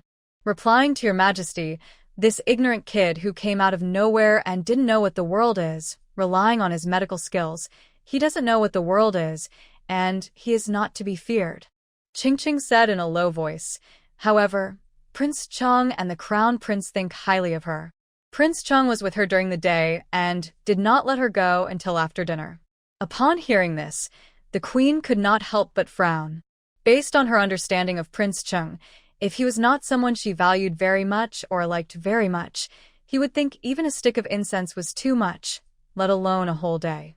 Is she a skilled doctor? She is quite capable. I heard that she could tell that the king of city was poisoned by both poison and goo just by feeling the pulse. What? The queen sat up straight and said in surprise, "You said she could tell that the king of city was poisoned by goo just by feeling the pulse?" That's right. Isn't her medical skill good enough? The queen said in a deep voice. Could it be considered high only after the goo is removed? Your Majesty, don't worry. This person has left. She herself admitted that she could only diagnose the disease but not the cure. Upon hearing this, the queen's tense body relaxed a little. She leaned back on the couch again, tapping her fingers from time to time. After a while, she said leisurely, "Since her medical skill is so high, let the princess bring her to check my pulse tomorrow so that I can see how capable she is." Yes. The queen narrowed her eyes slightly. If he really has some ability and is willing to be used by her, she is not a person who does not value talent. Now that the grand plan has not been completed, it is the time to use people. But if she is proud of her talent, she does not mind breaking her wings to let her know what the consequences are of provoking the wrong people. Jun Luoyun couldn't help but frown after hearing the news brought back by Qingqing. Your senior sister said she wanted to see her? Yes, the queen asked you to take her to the palace for a pulse check tomorrow. Could it be that your senior sister is interested in her medical skills? That I don't know. Jun Luoyun's heart sank slightly. Her backers here, apart from the city prince's mansion, are her senior sister, who is now the queen of the western regions. Now she is putting a poison on her father to help her senior sister and herself. Ever since she returned from Bailing, not to mention her brother, her father's attitude towards her is not as obedient as before, especially this time when she met this Master Lingjun. Her father's attitude towards her has become even more impatient. She was afraid that her position would be shaken, so she agreed to her senior sister to put a poison on her father. If her senior sister also took a fancy to this Master Lingjun, would she abandon her? She had no way out and could only rely on her senior sister to live. Taking advantage of the night, Shang Ruai brought Yi Lao to the city prince's mansion. Jun Zigan had been waiting for them. Prince, the young princess, is here with people. When Jun Zigan saw Yi Lao, he raised his eyebrows slightly. Have we met this senior before? Yi Lao turned his face away, raised his chin, and said, You have such a good memory. Why do you ask when you already know the answer? Shang Ruai smiled. Yi Lao is a master of detoxification in southern Xinjiang. Brother, Yi Lao was I didn't put the goo on you out of consideration for your face. Upon hearing this, Yi Lao's face looked much better than before, and he said with a smile, You're still a good girl who knows how to talk. Senior, I was rude before, please don't mind it. Yi Lao waved his hand. I am such an old man, if I argue with you, wouldn't I have lived in vain? As soon as he finished speaking, he walked in first and whispered, The old man has already smelled the scent of the goo worm. Shang Ruai followed him and asked softly, Yi Lao, how does this goo smell? TSK, you little girl, don't you see that the old man is trying to save face for himself? You have to expose me. After that, he walked straight into the inner room. Yi Lao came to the couch of the king of the city, took out a thin silver needle from his body, pricked his fingertips, a drop of blood flowed out along the silver needle, and in the blink of an eye, the silver needle turned purple. Love Gu, he said in a deep voice. It's still the king Gu among the love Gu. Shang Ruai was shocked when she heard this. Although she had never seen the king Gu, it was recorded in history books that all types of king Gu are extremely special. Once infected with the king Gu, unless the person who put the Gu in it personally removes it, there is no solution for this Gu. It seems that we must find the person who put the Gu in. Yi Lao said in a deep voice, this love Gu is still in its dormant period. If it wakes up or grows up, the consequences will be serious. What do you mean? Love Gu has always been both mother and child Gu. If the mother Gu of the king Gu dies, the person who is poisoned will definitely die. Only by taking out the mother Gu and then using the mother Gu as a guide to draw out the child Gu can the Gu be considered to be solved. The mother Gu is in the body of the person who put the Gu in. Unless the person who put the Gu in it takes the initiative to take out the mother Gu, no matter what method is used, the mother Gu will not leave the body by itself. So, if the person who put the Gu in it didn't come to remove it, my father would have to be like this? Oldie shook his head. If it continues like this, it's not the worst. The sub-Gu in his body will grow up little by little and wake up. By then, he will fall deeply in love with the person who put the Gu on him and will be unable to extricate himself. This is the most terrible consequence. Shang Ruai couldn't help but fall into deep thought. This matter was simply a vicious circle, and she had no idea where to start. We don't even know who put the poison in her body. What can we do? Jun Zigan whispered, and even if we knew, it will be useless if we can't make her take out the mother poison willingly. You're right. Oldie also found the situation very tricky. Anyone who can raise a king poison must be an expert among experts. Even I may not be her opponent. Hearing him say that, Shang Ruai's heart sank even more. Is there no way out now? Yi Lao thought for a while. It's not the end of the road. There is a way to delay the time for the poisonous worm to awaken. However, if this time is exceeded, the poisonous worm will immediately grow and awaken. By then, no matter what method is used, it cannot change the result that he is deeply in love with the person who put the poison on him. Even if the poisonous worm is taken out later, he will still be devoted to her. No matter who he likes in his heart, no one can replace her position. Hearing him say this, Zhang Luoqi asked in a low voice, if it can be delayed, how long can it be delayed? 2 months at most. Then, if we let nature take its course, how long will it take for the poisonous worm to grow? 3 days at the shortest, and 20 days at the slowest. It seems that this medicine has to be used. Olji took out a white pill and glared at Shang Ruai. This pill is very expensive. Don't forget to pay the old man. Okay, anything you ask. After the king of city took the pill, his face looked much better than before. Jun Zigan clasped his fists and said, Thank you very much for saving me today, old gentleman. I apologize for offending you in the past. Please forgive me. Olji looked at Jun Zigan in surprise. It is said that the Prince of City is arrogant and has a proud personality. Now it seems that what they said is not true. Shang Ruai smiled. There are so many untrue things in this world. Yes. Olji looked at her leisurely. I think the most untrue rumor is that the second daughter of the Shang family is a fool. Speaking of the Shang family, Shang Ruai narrowed her eyes slightly. She still had an account to settle with the Shang family. The next morning, Shang Ruai had just woken up when she heard a burst of discussion coming from outside. This team looks very impressive. I wonder who they are here to pick up. Is there any royal noble in this inn? At this moment, Yu Qing walked in. Little princess, a group of people came outside and said they are looking for you. Looking for me? Yes. A guard said he wanted to see young Master Ling Jun. Shang Ruai frowned slightly. She had just arrived in the western regions. Apart from Ling Feng and the others, there was only the Prince Cheng's mansion, who knew that she was young Master Ling Jun. Her brother and Nan Charan would not say much. So, who is looking for her? The answer was very obvious. Jun Luoyan. What tricks is she playing? Knock, knock, knock. Is this Master Ling Jun's room? Shang Ruai signaled Yuqing not to come out. She dressed neatly, put on a mask, opened the door, and whispered, "This is me. May I know what can I do for you, sir?" "My master invites you, Mr. Ling Jun, to come with us." "Your master?" She looked at the clothes of the person who spoke and smiled. "Who is your master?" "My master is of noble status, and it is not appropriate to mention it here." "Please don't embarrass me, Mr. Ling Jun." The guard had a solemn expression and a scar on his face. He looked very fierce. Many children passing by were scared to tears.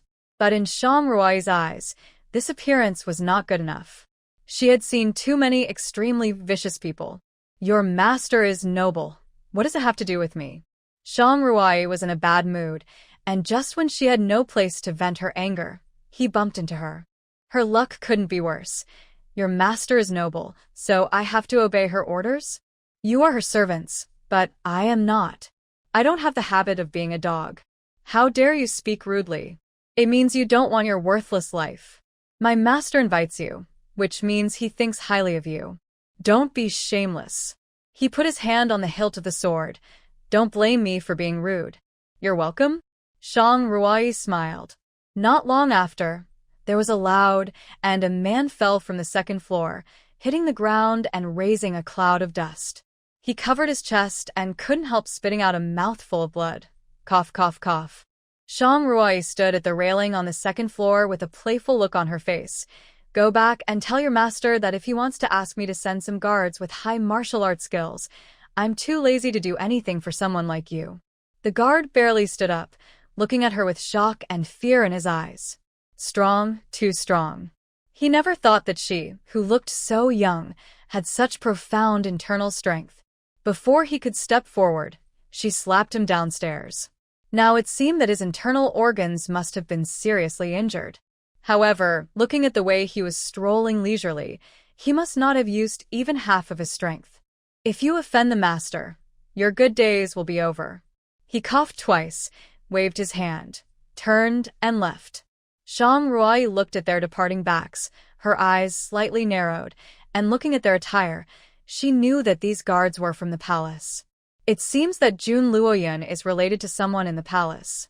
The guard returned to the palace and went straight to the queen's palace. "Your Majesty, where is the person?" She frowned. "Not found?" "Reply to your Majesty." He whispered. "The person was found, but I am incompetent and failed to bring him to you." "Failed to bring him to you?" "Your Majesty, this person is very skilled in martial arts, and I am no match for her." He knelt on the ground. "Please punish me, Your Majesty." The queen became more interested when she heard this. "He is a young man with excellent medical skills and martial arts skills. He is quite interesting." She smiled. "Did that person bring back any message?" "That person only said that if we want to invite him here, we should send more guards with strong martial arts skills." The queen raised her eyebrows slightly. This person was really interesting. How did it feel when you fought with her? Upon hearing this, the guard moved his lips a few times and whispered, "My subordinate, I was knocked out by her palm." "That means he couldn't get away at all. He's quite capable." She smiled and said, "Come on, send someone to invite him again." 2 groups of people were sent over, but they were all beaten back by Shang Ruai. "Jose," the queen said in a low voice. "I'm here." A dark shadow suddenly appeared and knelt on one knee on the ground. "Your servant greets the queen. Go to the inn and ask someone to come back for me. Your servant will obey the queen's order." At night, the wind was very strong today, and the windows of the inn made noises from time to time. Shang Ruai took a comfortable bath in the space, ate some fruit, and felt the endless energy in her body. She couldn't help but sigh. The life of a god is just like this. At this moment, a subtle sound came into her ears. Shang Ruai stopped eating strawberries and looked outside the space. She saw a black figure standing by the window. The figure was thin and silent, like a ghost. Shang Ruai raised her eyebrows slightly. Finally, an interesting person came. The several waves of people today were not a match for this person. The black figure was very fast. In the blink of an eye, he moved to the bedside. Shang Ruai sat up straight when she saw this scene. She had never seen such a strange skill. The man saw that there was no one on the couch and frowned slightly. Could it be that he had left? At this moment, the candle in the room suddenly lit up. He turned around suddenly, but there was nothing behind him. There was no smell of anyone in the air. His heart sank, and his footsteps moved forward a few steps, and the candle suddenly went out. "What are you doing here late at night?" A voice appeared in his ears. He looked around, but there was no one in the room. He was sure that there was no one in the room.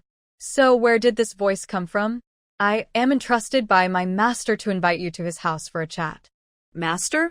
Shang Ruai sneered. "Is your master idle and has nothing to do? Why do waves of people come to ask me for help? I am just a servant. How can I ask about the master's thoughts? If you don't want to get hurt, you'd better go with me to avoid physical pain." Shang Ruai sneered when he heard it. Physical pain? Who will suffer physical pain? As soon as he finished speaking, the sound of pouring water was heard.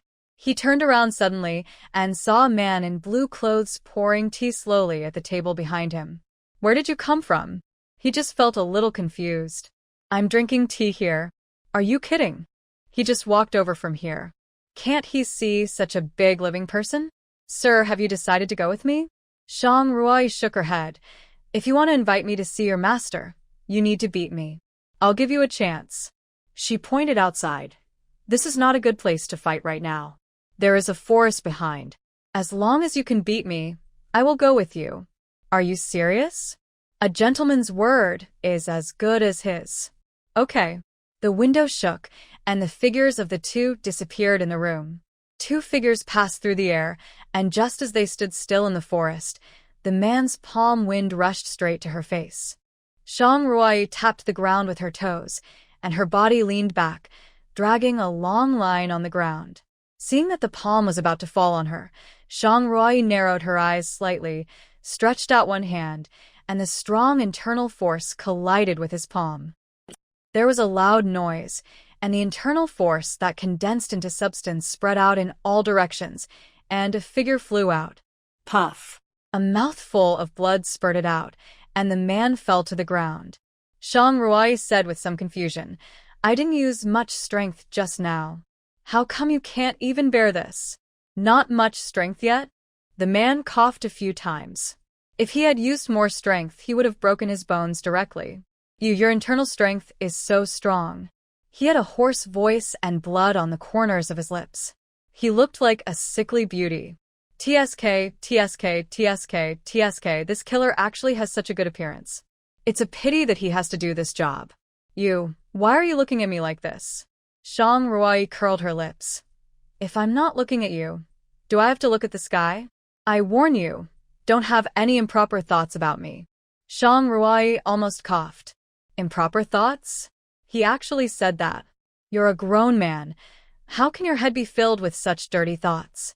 And she is dressed like a man now. What is he thinking? She actually thinks that he would have feelings for him? "Let me ask you, who is your master? What is the purpose of sending people here again and again? What purpose could it be?" He snorted coldly. "My master just admires you and wants to make friends with you, but you have refused again and again and are ungrateful. If you continue to do this and really anger my master, she can take your life at any time." Shang Ruai heard the words. The corners of her lips slightly curled. "I have never heard of anyone who can take my life with just a mouth or a word in my life." Her eyes fell on his neck. "Now, this young master can take your life at any time." Xiaoze swallowed his saliva, saw the murderous intent in her eyes, and whispered, "If you kill me, my master will never let you go. She will definitely kill you. Are you looking for revenge on me for a guard killer? Is your master really bored to death? Don't say that." He flipped his palm, and several boomerangs suddenly shot out. Shang Ruai had been prepared, and shot out the silver needle in her hand, knocking down the boomerangs. Shang Ruai looked at the black boomerangs and sneered. "Luosha, this is an extremely precious poison that kills instantly when it comes into contact with blood. It is extremely precious. You actually use it to soak your darts. It's really a waste of God's gift." He never expected that he would have no ability to fight back in front of her. Shang Ruai looked at him, smiled and said, "Go back and tell your master to send guards to pick me up tomorrow morning. And if you invite someone, you must have the attitude to invite someone. If they are either guards, they are killers. I am annoyed just by looking at them." After saying this, she turned and left.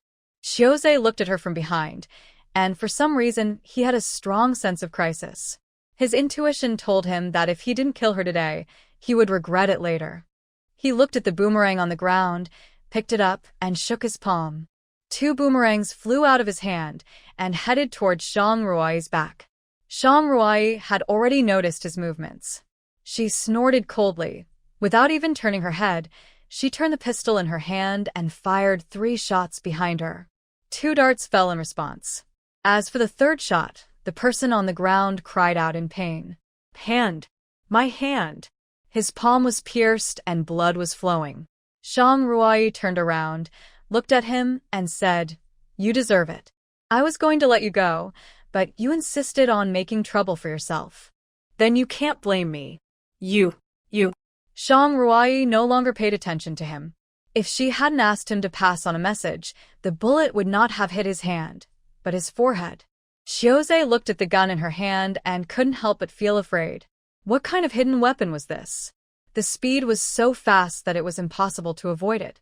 Shang Ruai glanced at him and said, "Even though these groups of people came, I have never taken anyone's life. But if you do anything again, don't blame me for being rude to you." Xiaozhe felt the murderous intent in her words and had to shut his mouth. As soon as she returned to the inn, she noticed someone in the room. "Brother, why are you here?" Shang Ruai said with a smile. "How is father? You have such a big fuss here. How can I feel at ease?" Jun Zigan frowned. "What are you doing out so late?" "Nothing. A blind guy is looking for trouble with me again." She clicked his tongue twice. "He is quite handsome, but unfortunately, he is a nutch." Jun Zigan's eyebrows moved when he heard it. "Nutch?" Shang Ruai nodded. "During the fight, I accidentally felt his pulse. He is indeed a nutch, but he has evil intentions. He actually attacked me from behind. The hidden weapon was coated with luosha poison. If I hadn't reacted quickly, I might have been caught by him." "Luosha? Are you sure it's luosha?" Jun Zigan's tone suddenly became sharp. "Send someone to keep a close eye on Jun Luoyun. Any sign of trouble must not be let go." Early the next morning, there was a knock on Shang Ruai's door. "Is Master Lingjun here?" A gentle female voice sounded. Shang Ruai smiled and waved her hand, and the door opened. A young lady in a peach-pink robe was seen standing at the door with a respectful smile on her face. "Master Lingjun, the master invites you."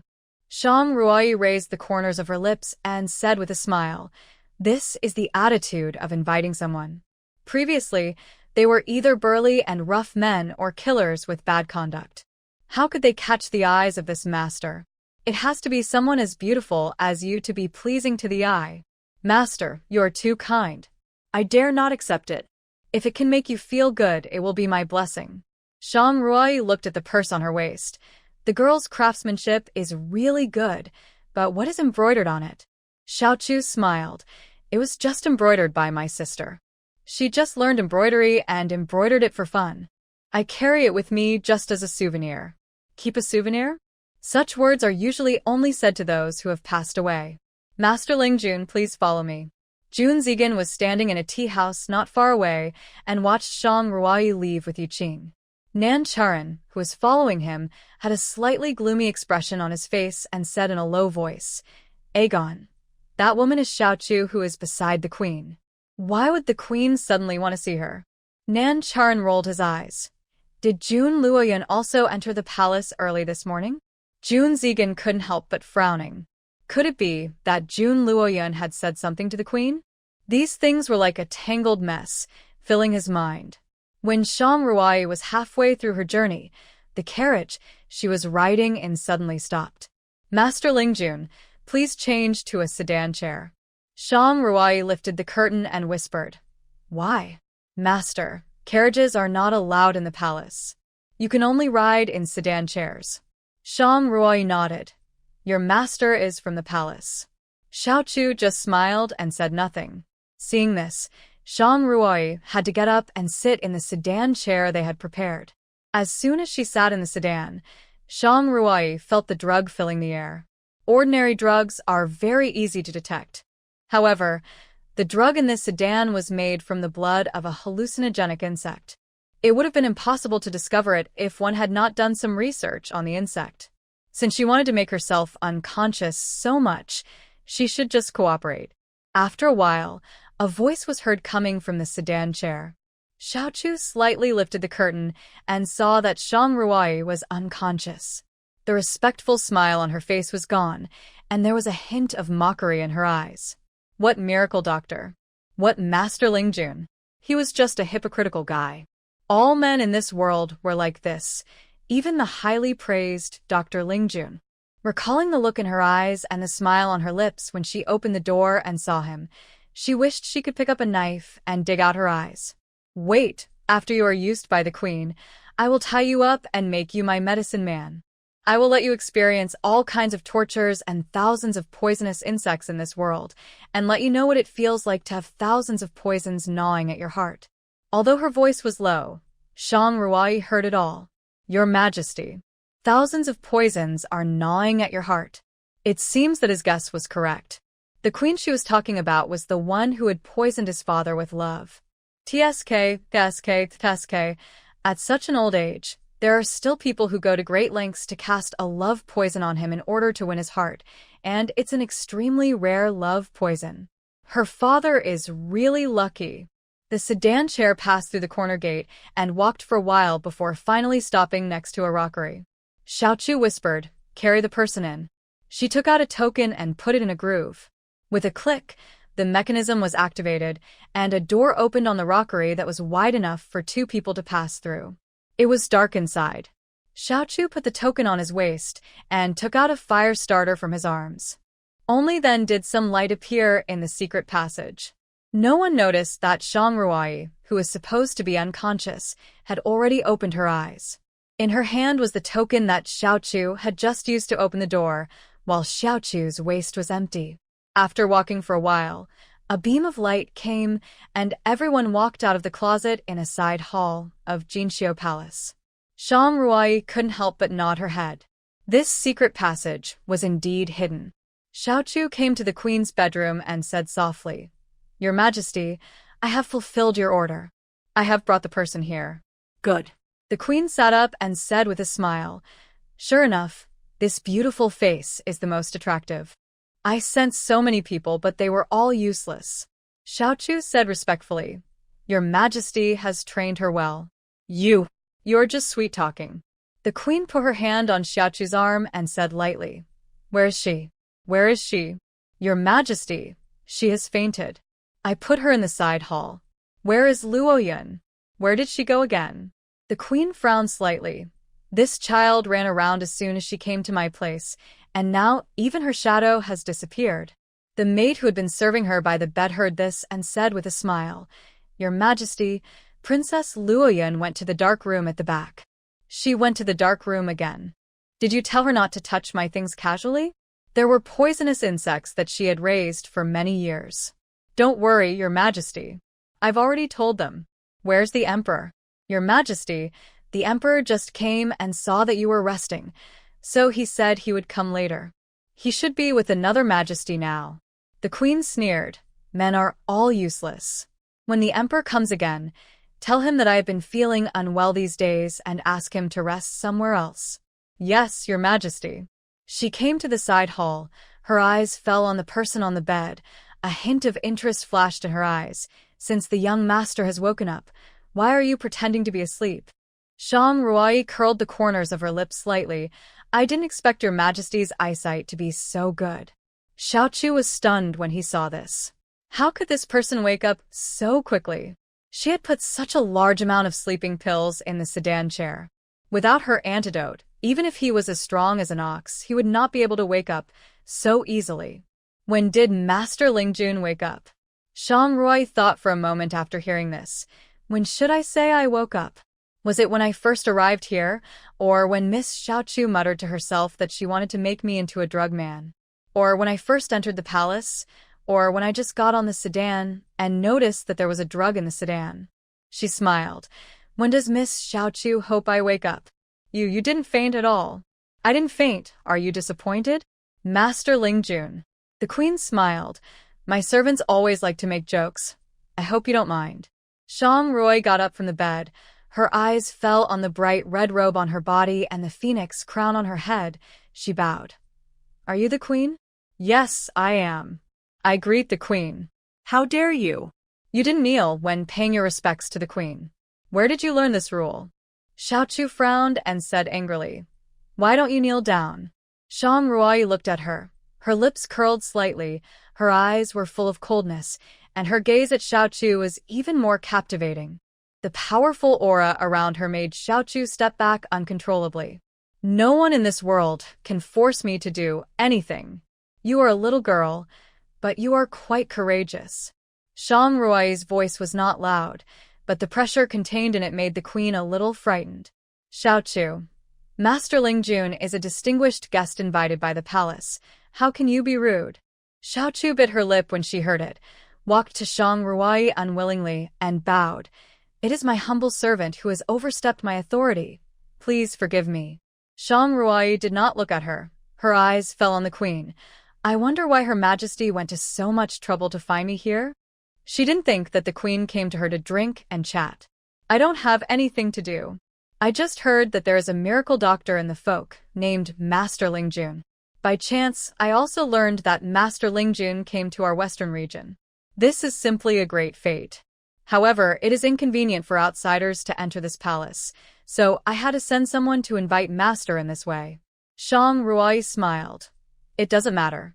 It's worth it to see such a beautiful lady like the queen. She looked at the queen for a long time and couldn't help shaking her head secretly.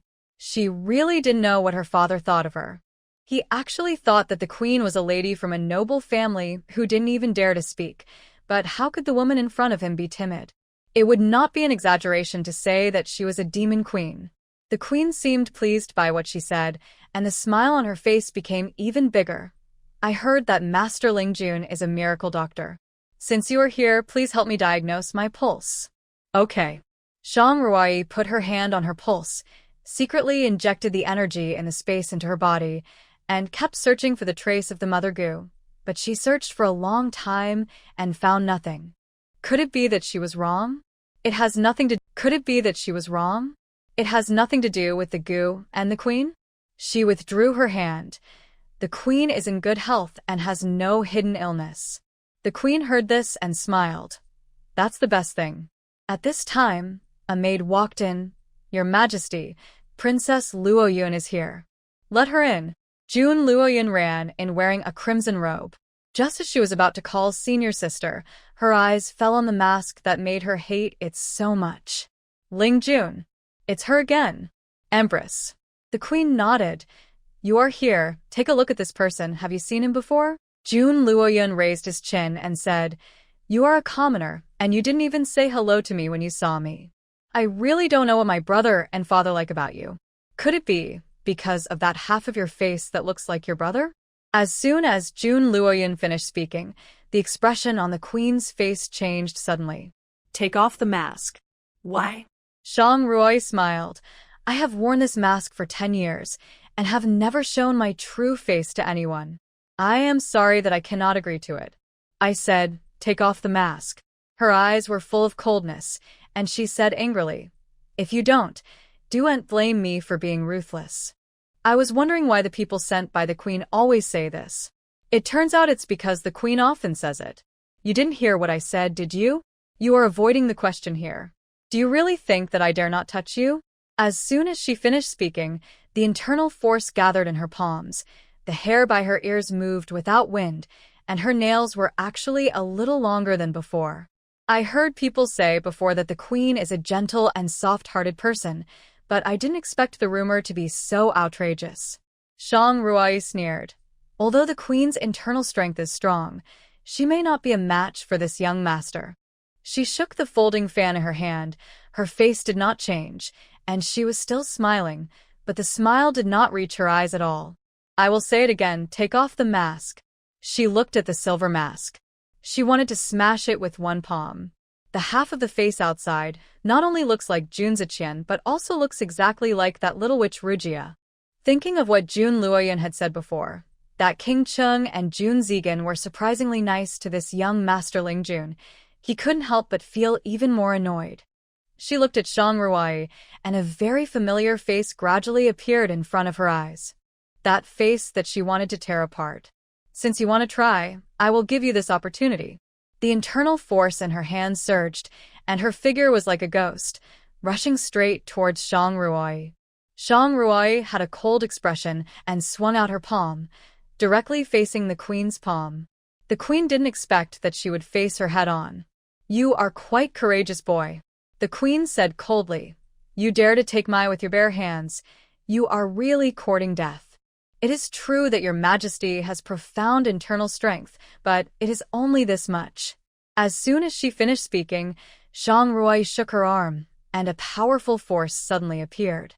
The queen felt a black screen in front of her eyes, her heart was shocked, and her body flew backwards uncontrollably. Cough, cough, cough. A trace of blood flowed out from the corner of her lips. The queen propped herself up in a somewhat embarrassed manner.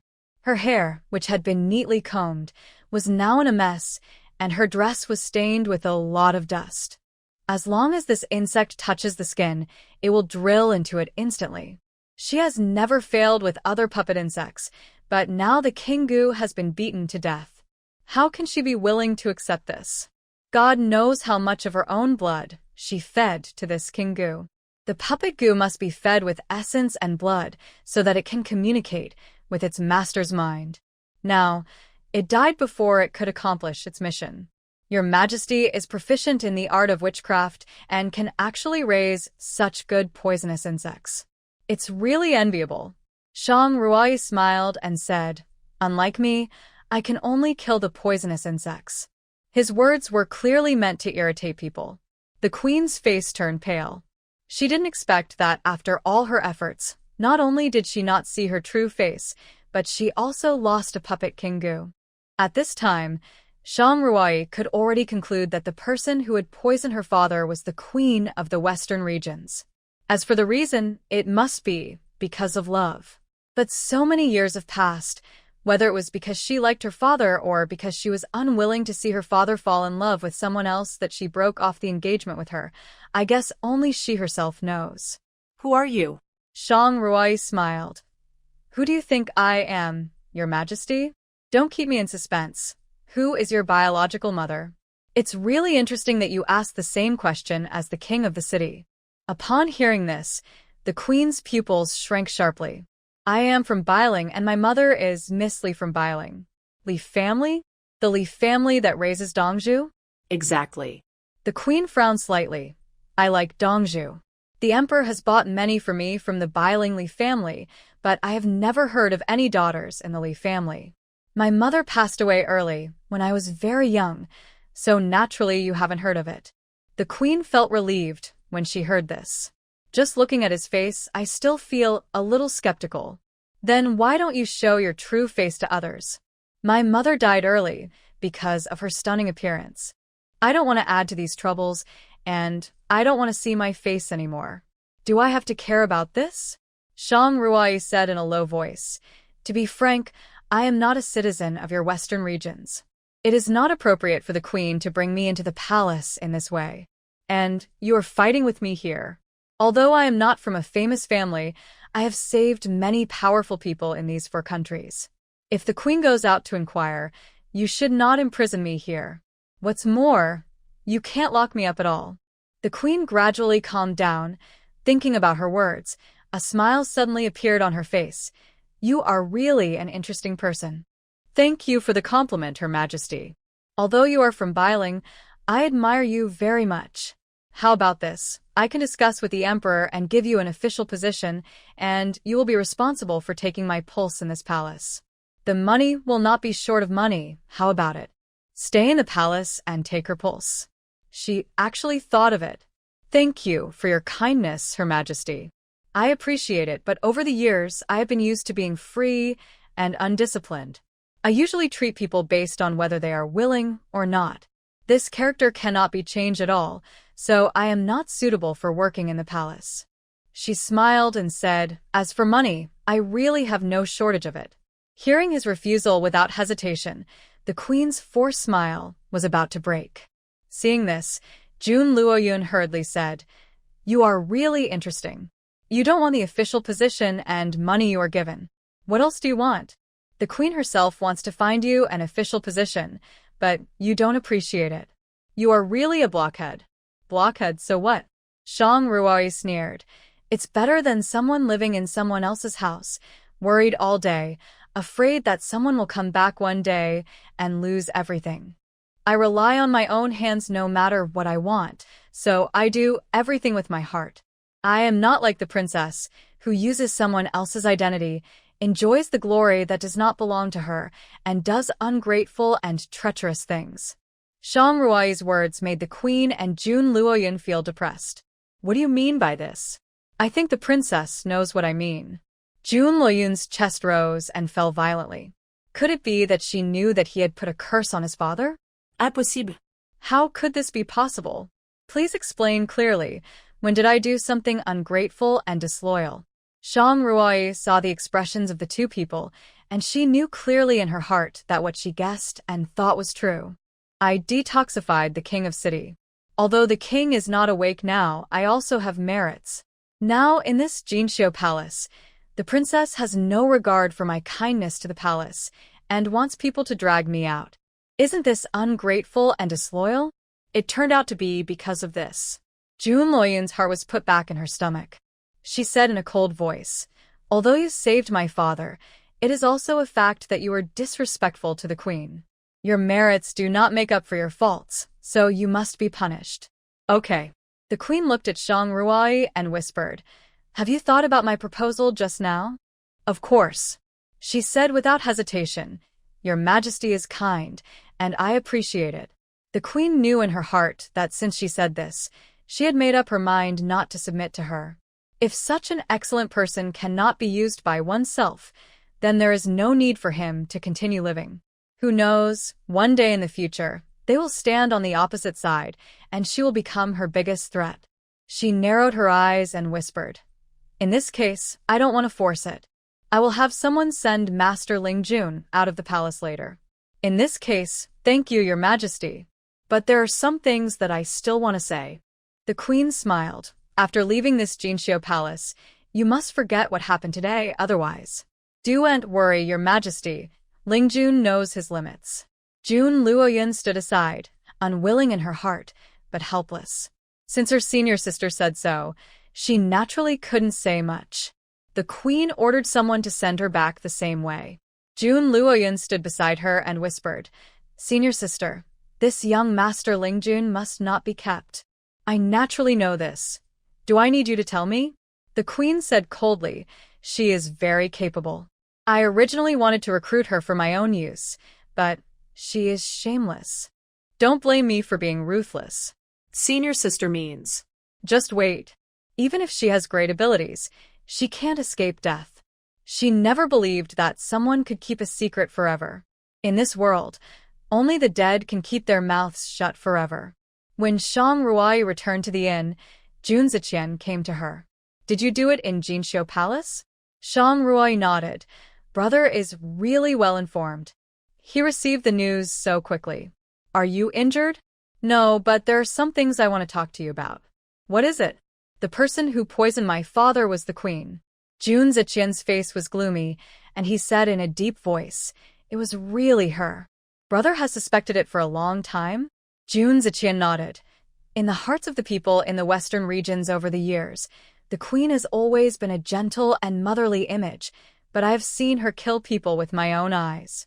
Her methods are clean and neat, and her internal strength is tyrannical. She is not the weak and gentle person in the eyes of outsiders. Therefore, I know that she must not be a good person." He looked at his leg. "The injury on my leg before was caused by the backflow of internal force when I was practicing, and I almost went crazy. But it was not because I was distracted by practicing, but because I was assassinated at a critical moment. I became like that. Brother, you mean that those assassins were also sent by the queen? Jun Ziqian nodded. I have already discovered her hatred for our city palace, but I just didn't mention it to my father. If you can't get it, you have to destroy it. Shang Ruai smiled. You are really cruel. Otherwise, you can move to the palace. No matter what, brother will protect you. Shang Ruai shook her head. It's not convenient in the palace, and there is Jun Luoyun, the little spy. You know? She is very affectionate to the queen. And she clearly heard the word master blurted out by Jun Luoyun, but as to whether it was master or senior sister, it is unknown. She tried to win me over today, but I rejected her. I think she will be unwilling, and she may even send assassins to me. If you come, I'm itching to do it. If you don't come, I have other ways. She still has a token in her space. For her, sneaking into the palace is the easiest thing. Jun Ziqian was worried, and insisted on taking her back to the mansion. Shang Ruai drove her out of the inn and entrusted Yuqing to him. At night, Shang Ruai was sitting in the space eating barbecue, and she felt that there seemed to be some movement outside. So slow. She put the last piece of meat into her mouth and said with a smile, If you don't come again, I will fall asleep. She looked outside. There was no one in the room. She only sensed a few strange breaths approaching her. Not long after, there was a faint sound from the window, and the next moment, a figure appeared in the room like a ghost. Then, several figures slowly appeared behind him. Second brother. A woman stepped forward and whispered, I heard that it's a young master. If he is handsome, leave him to me. Hurry up. What are you afraid of? No one in this world can escape from my hands. She stepped forward. I have already drugged this room. What if he is a miracle doctor? I have fallen into the hands of countless miracle doctors over the years. Unless someone comes to remove the drug in person, even the immortal will be of no use. That's right. Among the 5 of them, her poison technique was the most powerful. Qin Yang, hurry up, I still have to carry her head to report. What's the hurry? I want to peel off her skin and make a new human skin mask. She took out an extremely sharp dagger. This human skin can only be preserved for a long time if it is peeled off while the person is alive. She looked at the person lying on the bed and clicked her tongue twice. Still wearing a mask, I guess he is an ugly freak. Her tone was a little fierce. If I uncover it and find that you have an ugly face, I will cut your neck with a knife. She took a few steps forward and stretched out a hand to touch her mask. At this moment, a silver light flashed and a tingling pain came from her fingertips. Ouch. In an instant, she felt a sense of weakness in her body. What's wrong? Several men behind her stepped forward and hurriedly supported her falling body. What happened? No, something's wrong, she. The leading man stepped forward. His eyes fell on the silver needle not far away. The tip of the needle brushed past her fingertips, and there was a trace of blood on the tip of the needle. You are not fainted.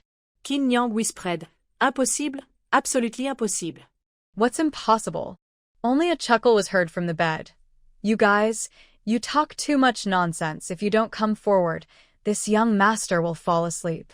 Several figures quickly retreated, looking at her coldly. How could you not faint?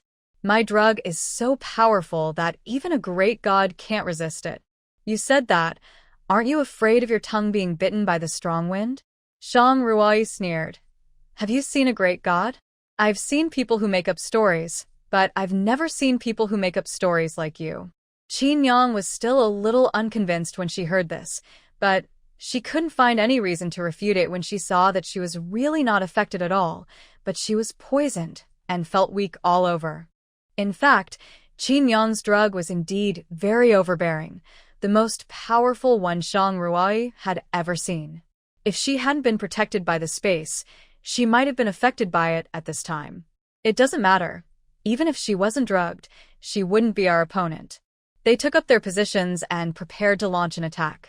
Shang Ruai waved her hand. Let's talk. Talk. How to talk? They were desperate criminals who took money to do things. They had been walking in the rivers and lakes for so many years, and no one had ever said the word talk to them. Talk about. A big man with a full beard spit and said angrily, "Since the day I was born, no one has dared to say this to me." Shang Rui's face looked a little ugly, and she whispered, "Wipe the saliva on the ground." What? I said, "Wipe the saliva on the ground immediately, otherwise, don't blame me for being rude."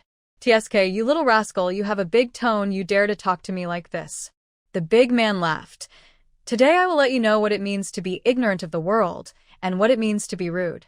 He swung the sledgehammer and rushed towards Shang Ruai with a burst of energy. Shang Rui's smile did not change, and she turned her wrist, and a small pistol appeared in her palm. 3 shots were fired, and the man's figure was instantly nailed to the spot. Without waiting for him to shout, she waved her hand, and the cakes on the table flew out and landed in his mouth. Woo woo woo. He fell backwards, and there were 2 bloody holes at the knees of his legs, and there was also a bloody hole on the wrist of the hand holding the sledgehammer. Blood kept flowing out, and his face was as red as pig liver. He wanted to shout, but his mouth was blocked tightly, so he could only make a humming sound. Shang Rui's pistol was equipped with a silencer, so the sound was not loud. The people behind him didn't react to what happened, and the man fell down. Fatty. Fatty. They looked at Shang Rui with serious eyes. This person was really too weird.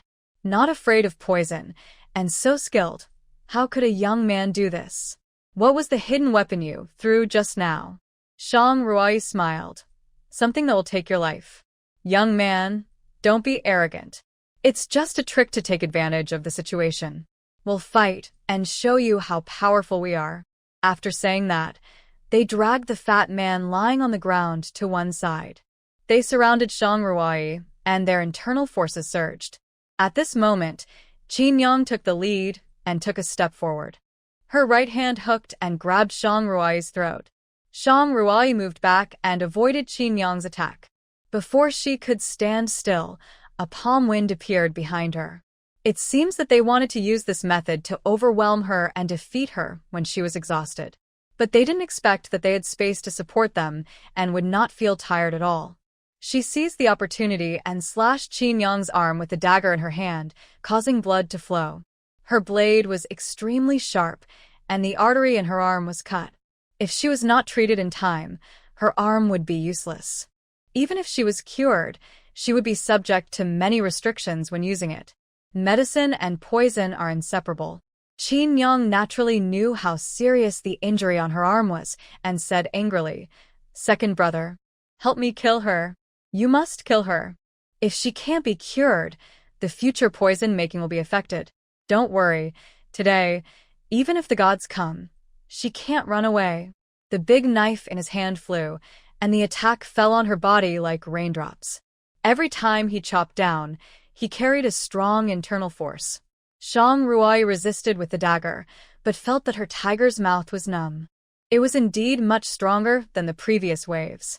The fighting in the room became louder and louder. Although there were not many guests in the inn, they were all attracted. What's going on? They're fighting! They're fighting!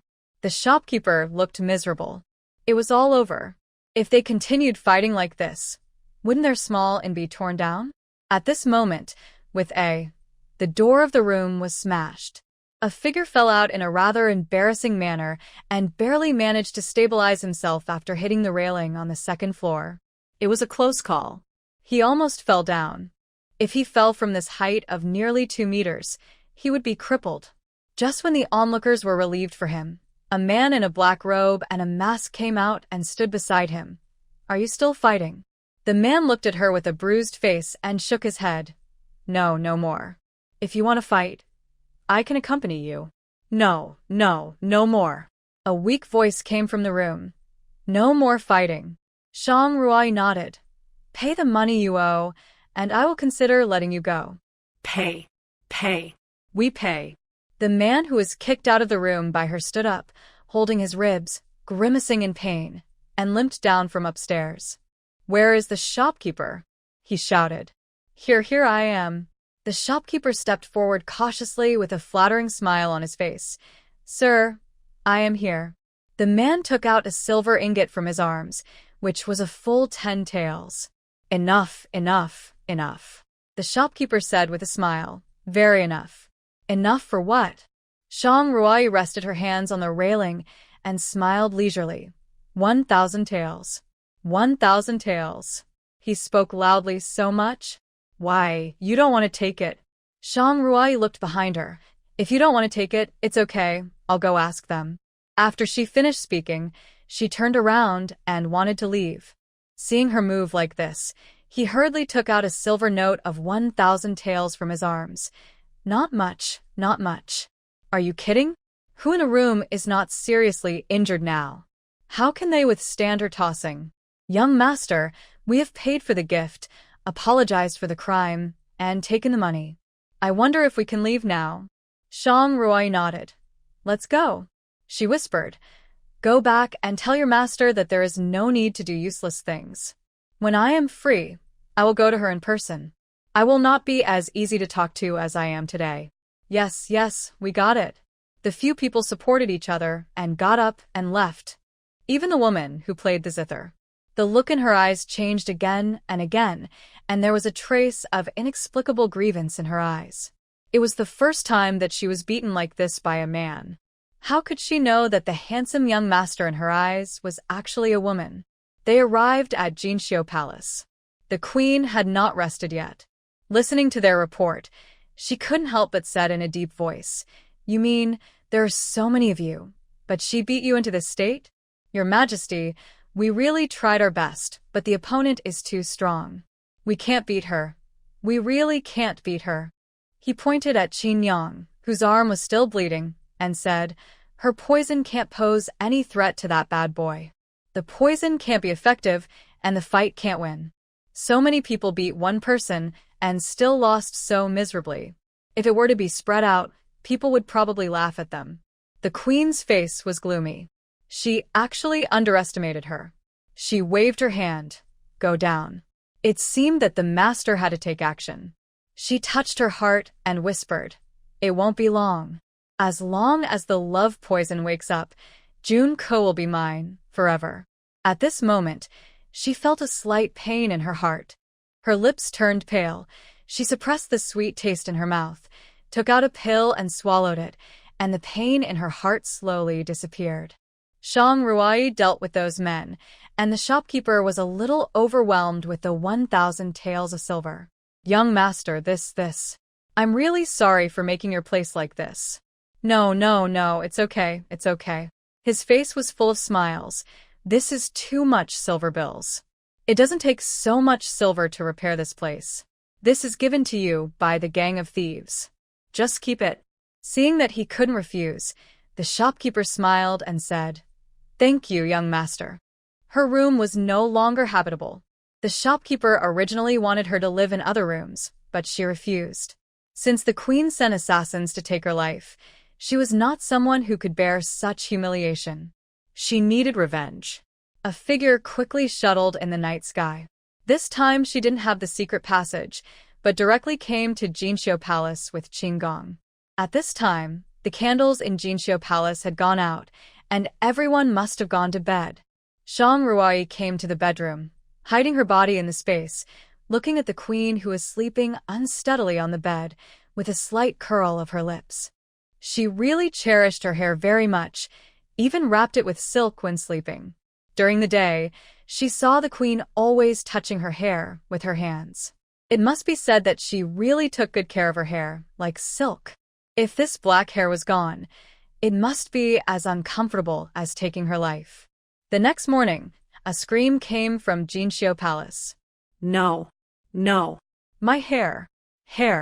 She picked up the hair on the pillow with trembling hands and touched her head in disbelief. Ah. The queen shouted loudly, I will kill you. Kill you. At this time, Shang Ruai was having breakfast at Chiu Villa. Ling Feng looked at her helplessly. So, you shaved all the queen's hair? Nonsense. When did I shave all her hair? I clearly left some for her. She gestured around her head. I left this circle for her, and what are these? Shang Ruai's lips curled up. I also left a big gift for her. She did a lot of things in Jinxiu Palace last night.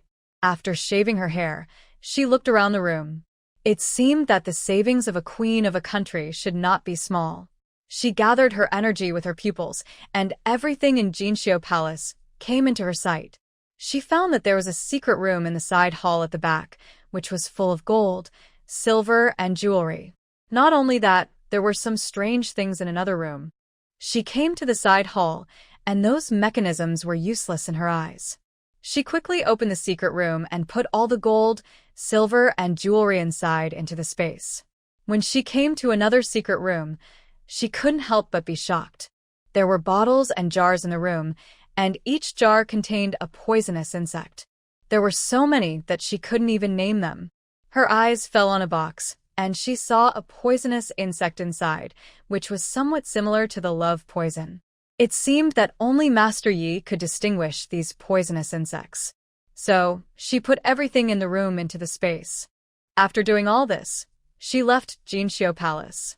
She really wanted to see with her own eyes what expression the woman would have when she saw this scene. Did she really think she was good-tempered? He sent assassins as soon as he said he would, and didn't take her seriously at all. He thought that she was a soft persimmon that was easy to pinch, so this time, she would let her have a good taste of it. The queen's scream spread throughout the Jinxiu Palace, and other palaces also heard some of the rumors. They all started to talk behind her back. What happened this morning? That sound seemed to come from the queen's palace. Isn't our queen the most gentle and virtuous person? What stimulated her? A concubine said with a snicker, I'm really curious. The maids in Jinxiu Palace are very tight-lipped, and I can't ask anything, but looking at their expressions, I know that something big must have happened in the palace. I didn't expect to see our queen like this one day. There were constant rumors in the palace, and the queen had many eyes and ears, so these words naturally reached her ears. She wrapped her head with silk. Her face was full of ferociousness. Where was the previous enchanting charm? It must be Ling Jun who did it, in order to avenge the previous grudge. She actually cut my hair. She was so angry that her teeth itched, and she just wanted to tear her into pieces. Since you have done such a thing, don't blame me for being rude. She whispered, Chiozei, I'm here. She looked at the wound on his palm, which was already showing signs of suppuration. Have you applied medicine? Chiozei heard this and felt warm in his heart. My queen, I have applied medicine, but I still can't stop it from suppurating. Since you have served me for many years, I will help you take a look. She got up and walked towards the side hall. This side hall was where Shang Ruoyi visited at night. At this time, the door of the secret room was closed. There was no sign of being opened. She knocked on the door a few times, and the door opened in response. The door slowly opened, and she stopped just as she was about to step in. She stared blankly at the empty room and rubbed her eyes several times to make sure she was not seeing things. How could this happen? How could this happen? She said in disbelief with trembling hands. How is this possible? How is this possible? My goo worm, my goo worm. She walked quickly into the room, thinking she was hallucinating. Chiozei, can you help me take a look at the things in this room? Chiozei was also very shocked. My queen, this room is empty. Empty. Empty. Then where are her goo worms? Where did they go? How could they all disappear overnight? Even the shelves inside were gone. And no one was alarmed. How is this possible? Could it be that I saw a ghost? Thinking of her hair becoming like this, her heart trembled. If it wasn't a ghost, how could she explain all this? At this moment, she suddenly thought of another secret room.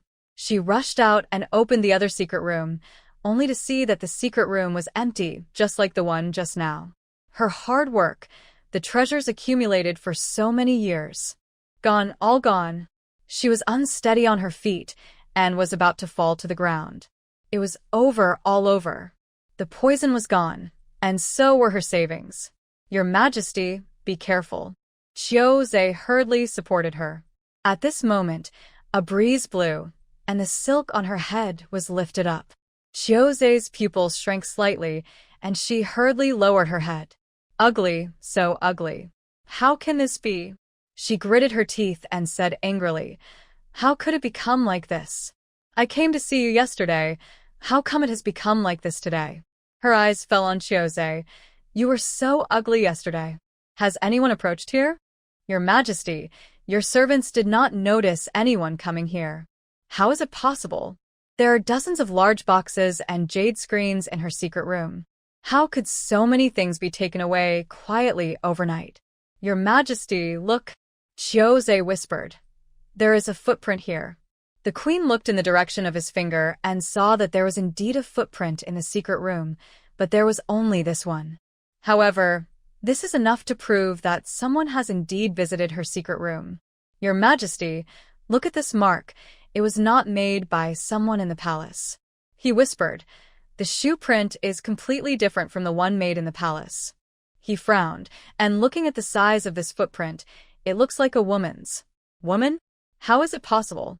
Check. Check for me. The queen said in a deep voice. This thief must be found and brought to me. Yes, I'll do it right away.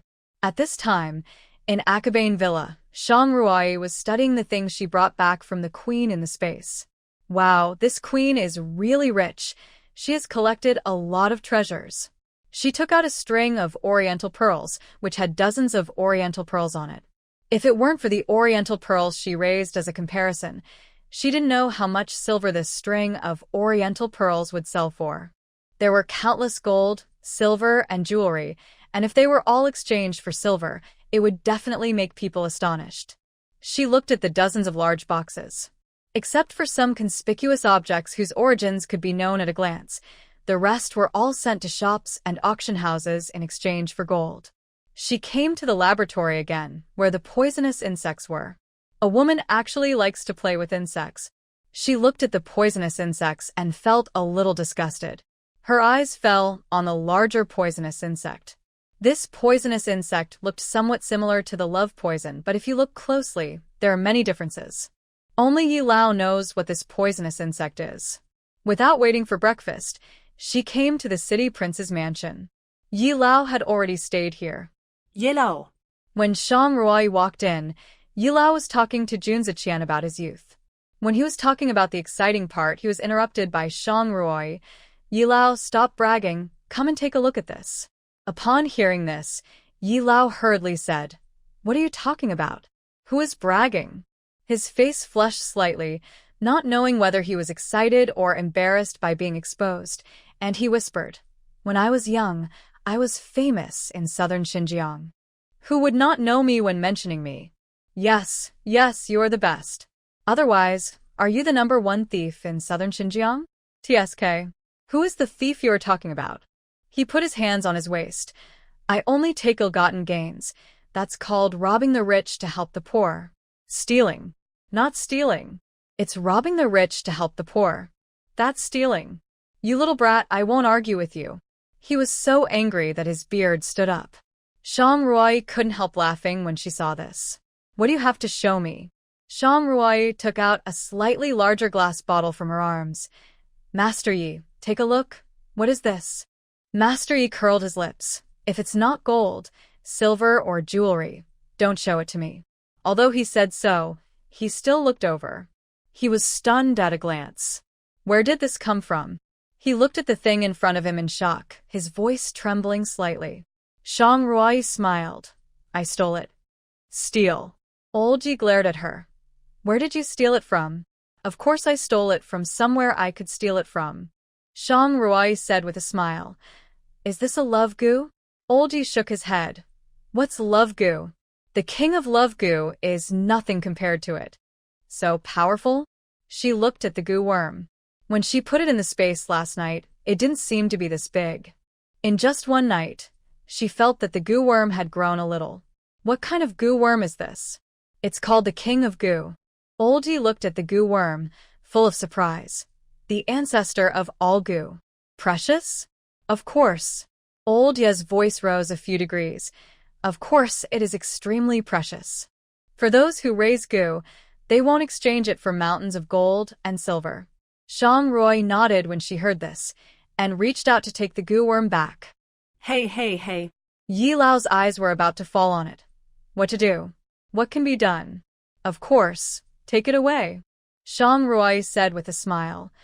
Didn't you just say that? I wouldn't exchange it for mountains of gold and silver, so I will naturally keep it well. Let the old man take a look, just a look.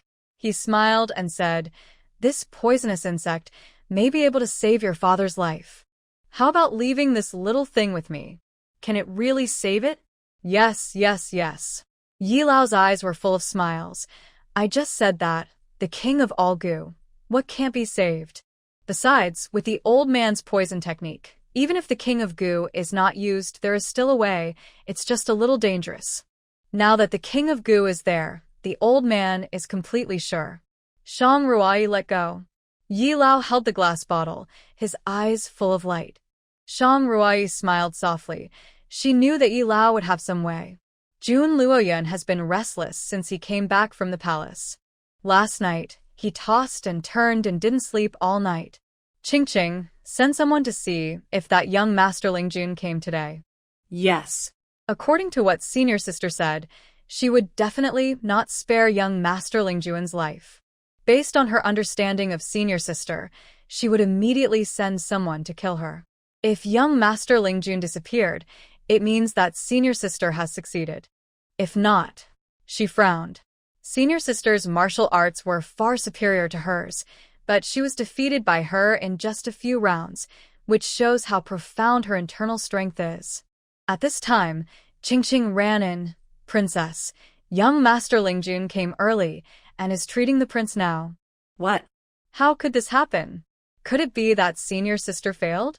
She stood up, changed her clothes, and prepared to enter the palace. She stopped as soon as she reached the door. Ching, is your brother here today? The prince has just been called to the palace by the emperor. Jun Luoyun narrowed his eyes slightly. Let's go and see father. At this time, Yi Lao was taking the pulse of the king of city. How is it? Shang Ruai asked in a low voice. Yi Lao shook his head. The situation is a little worse than I expected. What do you mean? Yi Lao took out the silver needle again, this time took some blood from his heart, and put the blood of the king and the blood of the Gu Emperor together. No, this love Gu is not cultivated with the blood of the Gu Emperor. So, the Gu Emperor has no effect on this love Gu? Yi Lao nodded. That's right.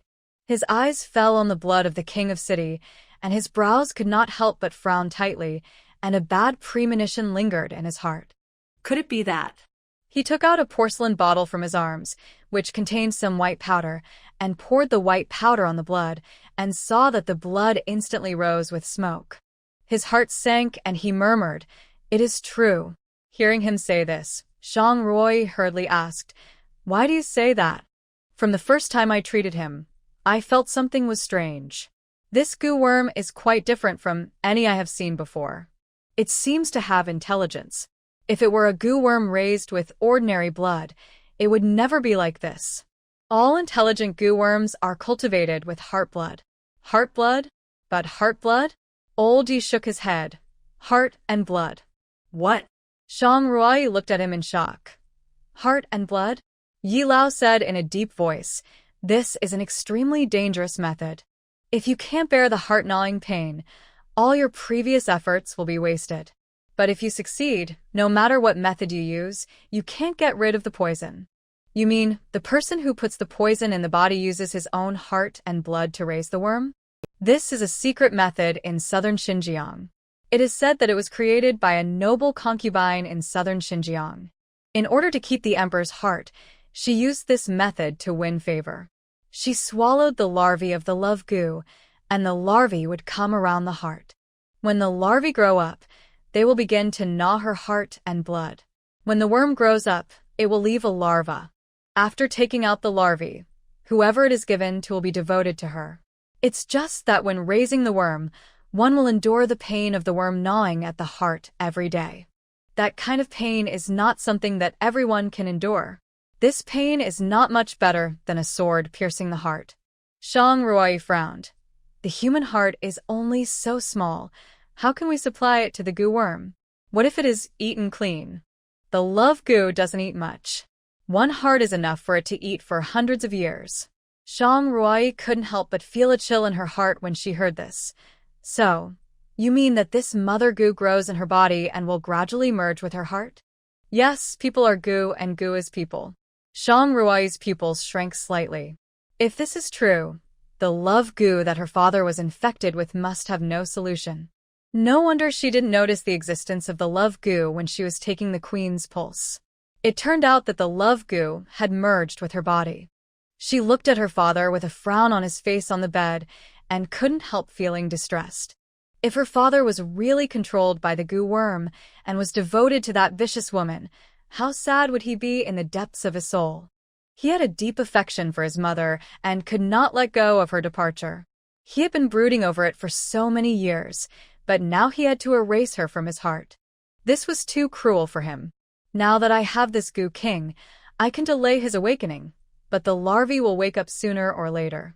It is impossible for the person who is poisoned to voluntarily remove the mother goo. Once it is removed, she will die. Deadlock. This is simply a deadlock. It cannot be opened. Shang Ruai sat on the bed with some weakness. At this moment, the voice of the guard came from outside the courtyard. Princess, the prince has ordered that no one can enter without his permission. How dare this princess enter my father's courtyard? Princess, we dare not disobey the orders of the prince. If you dare not disobey your brother's orders, then you can ignore my orders? Aren't you afraid that I will punish you? Jun Luoyun said in a deep voice. Moreover, I heard that there are outsiders in my father's room. Now my brother is not in the house, and my father is in the room with two strangers. If something happens, how many heads do you have to chop off? Those people looked at each other, and their originally firm attitudes loosened a little. It's not that they don't trust Master Lingjun, but Elder Yi, who came to their house to steal and was surrounded, and they all have some doubts about his character. Seeing them like this, Jun Luoyun's lips curled up slightly. Just as he was about to step inside, he heard the voice of the housekeeper. Your Highness. The housekeeper walked over quickly. The prince has instructed, please don't make things difficult for the servants. How dare you? Jun Luoyun said angrily. You guys look down on others. Normally, when father was awake, you would obey me and dare not disobey my orders. Now that father is sick, you know that brother doesn't like me, so you deliberately make things difficult for me here. I am the princess of this mansion, and now even I have to get your permission to serve father. Who are you? The housekeeper has been in the palace for decades. He knows all the matters in the mansion, big and small, and he knows Jun Luoyun's background very well. Princess, the prince is seriously ill. All matters in this mansion are decided by the prince. The servants only follow his orders, and the princess must listen to him as well. The butler's tone was neither humble nor arrogant. Jun Luoyun knew that he was her father's confidant and did not dare to offend him. But she was really embarrassed to be stopped outside by the servants, and she was eager to confirm whether Master Lingjun was in her father's room. She narrowed her eyes and wanted to force her way in. At this moment, there was a noise from the door. Shang Ruai walked out slowly, the silver mask reflecting a cold light, and her pupils seemed to contain 1,000-year-old ice. When she glanced at her, she felt cold all over. Princess Luoyun. Shang Ruai whispered. Princess, you are in a hurry and must break in. What? Do you have any way to wake the prince up? Hearing her say this, Jun Luoyun hurriedly said, When do I need to report to you about what I do? I just want to see my father. He loves me the most. If he hears my voice, he might wake up. Jun Luoyun looked at her, his heart sinking slightly. She didn't die. Was it because her senior sister didn't do it, or did she deal with the people sent by her senior sister? If it was the former, everything would be fine. If it was the latter, her eyes fell on Shang Ruai, her heart beating like a drum. If it was really the latter, it meant that even her senior sister was not her opponent. Love you the most? Shang Ruai sneered. Why should I love you? You are just an adopted daughter, and you think you are her biological daughter just because you look a bit like the princess? The palace has given you so much wealth and glory. Why don't you know how to be grateful? Shang Ruai's words made Jun Luoyun pale, not only because of her background, but also because of the way she looked at her, as if everything she did was exposed in front of her. But she didn't want to show her weakness in front of her, but she couldn't cover up her guilty conscience anyway. My father loves me. I am grateful. Really? Shang Ruai sneered. Is that so? Shang Ruai walked forward slowly and whispered, You know how to be grateful, so you poison the king of the city. You know how to be grateful, so you surrender to the queen. All of this is because he treats you well, right? Boom. June Luoyun felt a buzzing in her head and a huge shock in her heart. She knows. She knows. June Luoyun's fingers curled slightly, his pupils shrank, and his voice began to tremble uncontrollably. What are you talking about? Their voices were very low, and others couldn't hear clearly, but Qingqing, who was standing next to June Luoyun, heard it clearly. Shang Ruai didn't care whether she could hear it or not. June Luoyun was not a good person, and the personal maid beside her would not be a good person either. You know best what I said. Shang Ruai said in a cold voice, You won't forget what you have done so quickly. This princess doesn't know what you are talking about. If you talk nonsense again, this princess will punish you. Shang Ruai curled the corners of her lips slightly. Punish me? Even the queen can't do anything to me, and you want to punish me? It's a fantasy. Yun Luyun's heart sank. As expected, his senior sister did not succeed. Now, he can only rely on his senior sister's poisonous insect. If she can really control his father, then his status in this palace will be higher than June Zigan in the future. But if the matter of the poisonous insect is exposed and June Zigan traces it back to him, it will be a disaster. Don't be so arrogant. This princess has never done the things you said. You are slandering me. When my brother comes back, I will. What will I do? Complain to the prince? Do you think he will believe it? Don't you know what you have done over the years and how he sees you? June Luoyun had to swallow back the words he had not said. Don't think that just because my brother trusts you now, you can ignore this princess. Sooner or later, I will step on you and let you know the consequences of offending this princess. Shang Ruai smiled. Really? I also want to know what the consequences will be if I offend you. I don't have the habit of not hitting women. At this time, Qingqing, who was standing aside, stepped forward. Master Lingjun, our princess has a good temper, but not everyone can humiliate her. You are disrespectful to the princess by talking to her like this. Fortunately, our princess said that she wanted to thank you for saving the prince. I didn't expect you to humiliate her like this. Shang Ruai raised her eyebrows slightly, and her eyes fell on the maid with a playful look. This person must have come from the palace, and she is used to some tricks of reversing black and white and framing people for favor. What's the matter? June Ziqian's voice came over. Shang Ruai's lips curled slightly, and she looked at June Luoyun and the others leisurely, waiting for the performance of the master and servant. As expected, the maid turned around and knelt down. Prince, please help our princess, she said loudly. The princess just wanted to see the prince, but this servant obstructed her in every way and humiliated her, especially this Master Lingjun. The princess was kind enough to express her gratitude, but she not only didn't appreciate it, but also slandered the princess, saying that she was an adopted daughter and had no status in the palace. As the maid spoke, June Luoyun wiped her tears beside her. It seemed that she had indeed bullied her. Please ask the prince to seek justice for the princess. Brother, it's okay. I just wanted to come and see father, and I didn't want to be stopped by the guards here. They spoke disrespectfully, and I just said a few words. For so many years, I have been protected by father and brother, and I am respected even in the palace. I have never been treated like this, and I just feel a little aggrieved. As for Master Lingjun, she glanced at Shang Ruai and whispered, I think there is a misunderstanding between me and Master Lingjun. The master must not like me, but she is father's savior. No matter what she says to me, I will not care. Shang Ruai folded her arms around her chest. A sneer appeared at the corner of her lips. She was eloquent and confused right and wrong, and that was her. There was no fluctuation in June Zigan's eyes, and his face calmly looked at Qingqing, who was kneeling on the ground. Beating to death. What? Qingqing thought that the prince had heard what she said, and her face was full of joy. Just as she was about to thank him, she saw the guards carrying her up and dragging her away.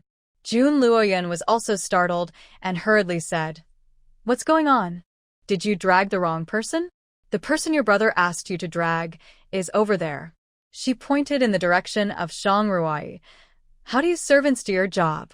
The guards did not stop and were about to drag Qingqing away. Jun Luoyun was struck by lightning.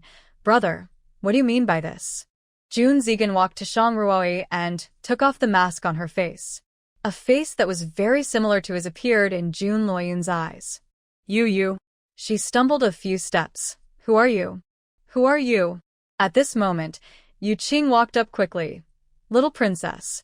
Jun Luoyun's figure was nailed to the spot, staring at the scene in front of him with a dull look, and he couldn't find his voice for a long time. Qingqing was also very scared. They had never thought that things would develop to this extent. We must inform the queen immediately. Impossible. Absolutely impossible. Jun Luoyun murmured. You must have used some method to change your appearance. You absolutely cannot be her daughter. Senior sister clearly said so. Shang Ruai narrowed her eyes slightly. Said so? What did she say? Jun Luoyun knew that he had said the wrong thing, and quickly shut his mouth. Shang Ruai suddenly realized that her mother's departure was related to the senior sister she mentioned. The so-called senior sister must be the queen. She finally understood what that strange relationship between her and the queen was. The way they interact with each other is not that of a queen and a minister's daughter, but that of sisters from the same school, so they are so close. My father once said that he picked up Jun Luoyun by accident, but now it seems that he was not picked up at all. It was obvious that he was planted here intentionally. So from the very beginning, you were a spy sent by someone else. Shang Ruai's words made everyone present change their expression suddenly. No, it's not like that. Jun Luoyun said hurriedly. It's not like that. Jun Zigan waved his hand, and a group of secret guards appeared in the courtyard. Seeing this, Qingqing no longer hid herself and drew a soft sword from her waist. Princess, please take this opportunity to leave. She lowered her voice. You must find a way to inform the queen of this matter. After she finished speaking, she rushed towards the secret guards. She was a killer from southern Xinjiang and had been trained in purgatory for many years. Facing more than a dozen secret guards, there was no fear on her face. The yard soon became a mess. Just as Jun Luoyun was about to run out of the yard, a figure appeared in front of her. At this time, the mask on Shang Ruai's face had been taken off, and her peerless beauty fell into Jun Luoyun's eyes, making her body tremble uncontrollably. Want to leave and report the news? Shang Ruai sneered. Today, neither of you two can leave. As soon as the voice fell, there was a thump, and Qingqing's figure fell heavily beside her, and the soft sword had been knocked to the ground. Jun Luoyun's heart skipped a beat. She looked at the person in front of her. After a while, she whispered, You already knew your identity? Not long ago. When we first met, I didn't know it yet. She sneered, her eyes full of unwillingness. Why? She has lived in the palace for so many years. She has adapted to her identity. Why? Why did she suddenly appear? She is already a miracle doctor. Whether it is reputation or money, she must have no shortage. If she didn't have the identity of a princess, she would have nothing. There are so many disciples under the master. If it weren't for the fact that she is somewhat similar to her mother, she would still be struggling in that place where people are neither human nor ghost. Maybe she would have died. Why did you come back? I worked so hard to have everything I have today. Why did you take away my things? In this general's mansion, I carefully tried to please my father and my brother. I didn't know how to play the piano, chess, calligraphy, or painting, so I practiced hard every day to improve my skills. In the end, I became the best piano player among the noble ladies in the entire capital. I learned medical skills, worked hard to practice calligraphy, and learned everything my father liked. I put in so much effort. Why am I nothing now that you're here? Since returning from Bailing, my brother has become more and more disgusted with me. Recently, even my father has been lukewarm to me. Why? Why does God treat me like this? She shouted hysterically. These were all originally mine. They were originally mine, but you took them away in one day. How can I not hate you? What belongs to you? How did it become yours? Shang Ruai said coldly. That's my father. I'm her biological daughter. How could he pick you up and let you enjoy all this wealth and glory? Everything here is yours? How can you be so shameless? Why isn't it mine? I'm the princess of the city prince's mansion, the master here. No one can take it away. No one can take away what belongs to me. Her eyes widened, looking at Shang Ruai with hatred. Why are you still alive? Why did that give birth to you? Shang Ruai shook her wrist and said coldly, You said the wrong thing. This slap is just a reminder. Jun Luoyun fell to the ground after being beaten by her. Shang Ruai had a strong hand, and her face was swollen with the slap. A trace of blood flowed from the corner of her lips. If it weren't for her, no matter how beautiful your face is, you would never be the princess. Now you have no gratitude at all, but insult me at will. She sneered. Yeah, how do you know what gratitude is? You can be so cruel to take the life of the person who gave you a new life. How can you spit out ivory to a person you have never met? I didn't want to take his life. Jun Luoyun said loudly. Neither poison nor goo is fatal. You finally admitted that you did it. Shang Ruai said coldly. Who is the person who was crying out for injustice just now? Jun Luoyun bit her lips tightly, her eyes full of hostility. She stood up from the ground and said with a sneer. So what? This goo was cast by me. No one can remove it except me. Can you remove the goo? Shang Ruai almost laughed out loud. Tell me, what kind of goo is this? How can I tell you? She said in a cold voice. You just need to know that if anything happens to me, Father will not survive. Did you really put this heart-eating poison on me? Heart-eating poison? Senior sister put the heart-eating poison on me? She raised her chin slightly. Yes. I put this heart-eating poison on me. Shang Ruai curled the corners of her lips slightly, looking at her with a smile. Why are you looking at me like that? Father was poisoned by love poison, not heart-eating poison. What? Jun Luoyun clenched his fists, knowing that he had been fooled by her. You deceived me. Yes. Shang Ruai smiled. Her eyes fell on the distance and said meaningfully, Although this insect was not raised by you, you did put this poison on your father yourself, and I already know who is behind you, so there is no need for you to live anymore. After the words fell, she drew out the dagger in her hand, with a sharp sword light, and went towards Jun Luoyun. At this moment, a gray figure suddenly appeared, with a strange pattern painted on his face, making it difficult to see his appearance. The iron chain in his hand hit the dagger violently, and the dagger turned a circle and returned to Shang Ruai's hand. Senior Brother Ji. Jun Luoyun said with some surprise. Senior Brother Ji, save me. Jishan nodded and whispered. Stand behind me. Who is coming? Jun Ziqian flew to Shang Ruai's side. How dare you break into the palace privately? Humph, you don't deserve to know my name. Jishan said in a deep voice. It's just a small city palace. I can come and go as I please, right? Arrogant. Jun Ziqian said angrily. Today, I must bury you here. Otherwise the reputation of my city palace for 100 years will be destroyed in your hands, right? As soon as he finished speaking, he drew out his sword and stabbed Jishan. Jishan's lips curled slightly. Just as Jun Ziqian's sword was about to reach him, he took out a few black from his arms, crushed them with his inner strength and threw them on the ground.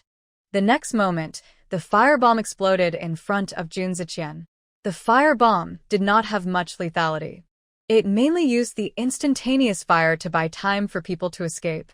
When he dispersed the smoke in front of him, Jishan and Jun Luoyun had already disappeared. Shang Ruai stood there, looking into the distance, nodded silently, and a figure quietly left. Jun Ziqian put the sword back into the scabbard, turning around and smiling. How is it? Is your acting good?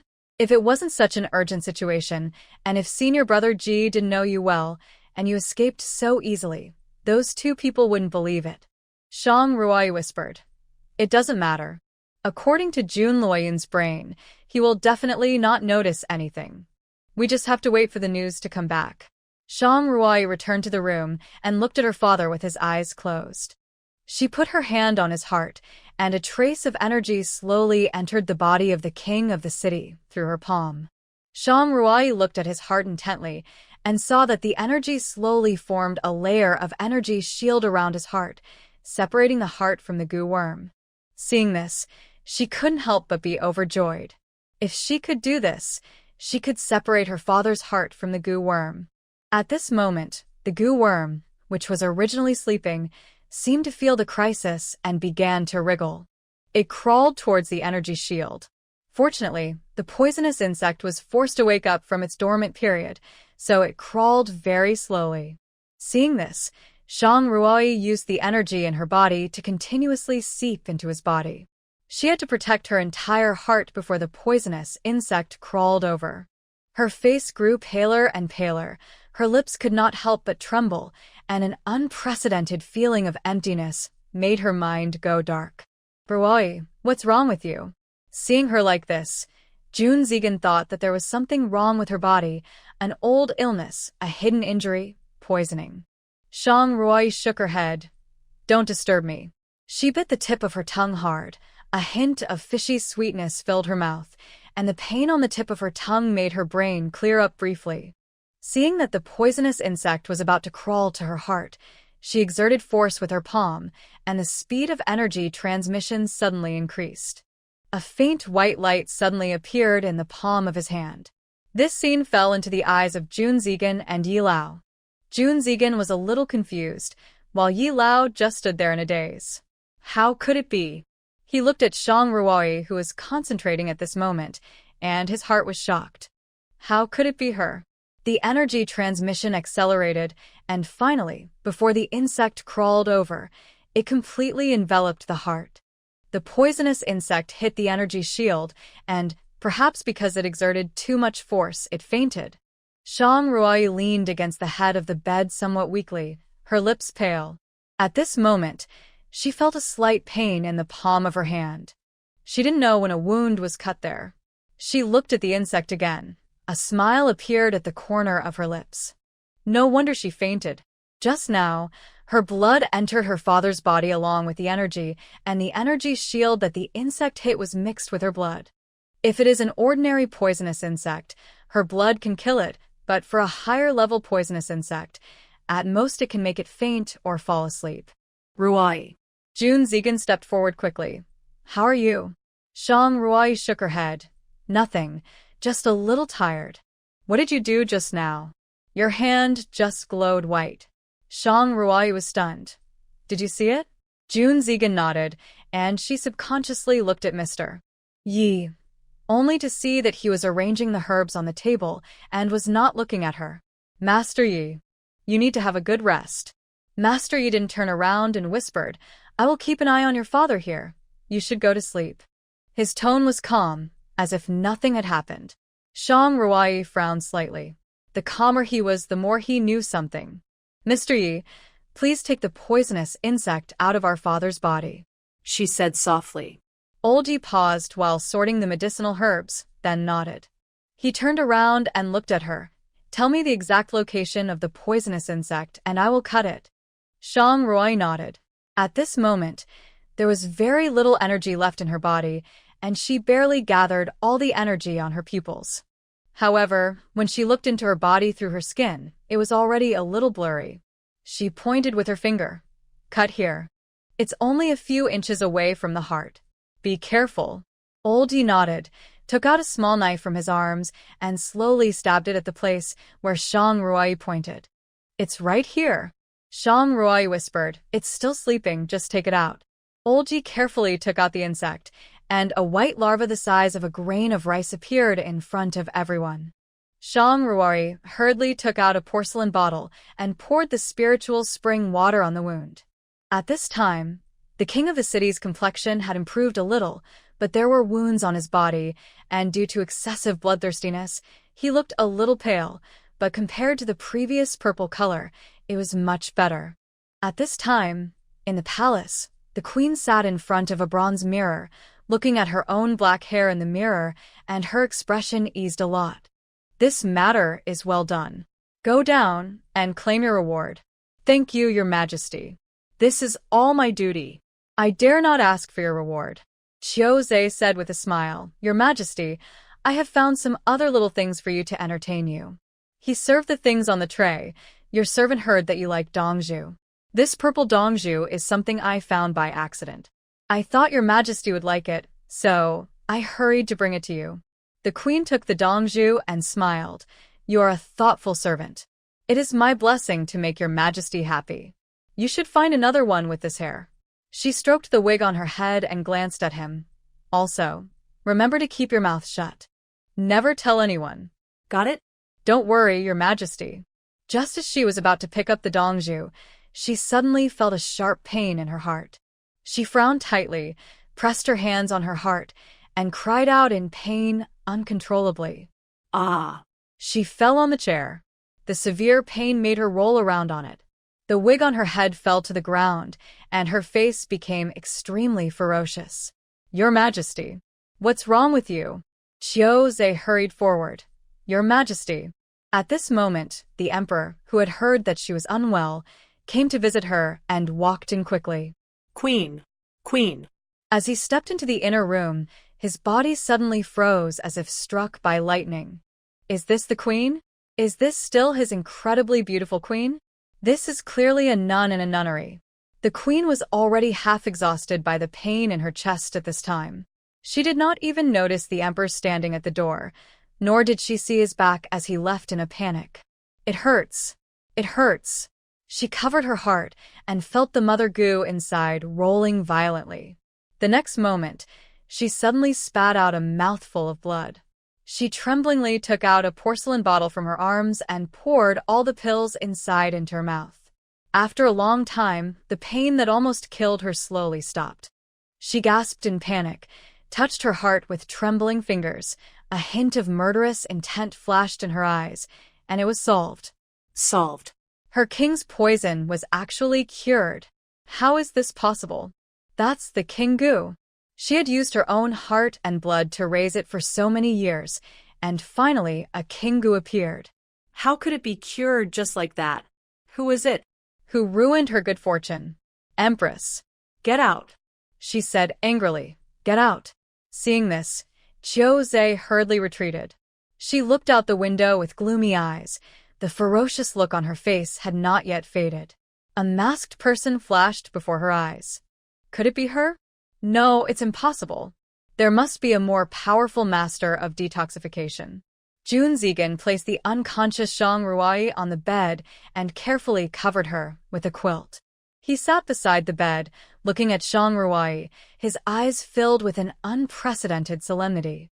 He saw that light. He had also seen it in his mother's hands before. He was seriously injured, and his mother held his hand tightly.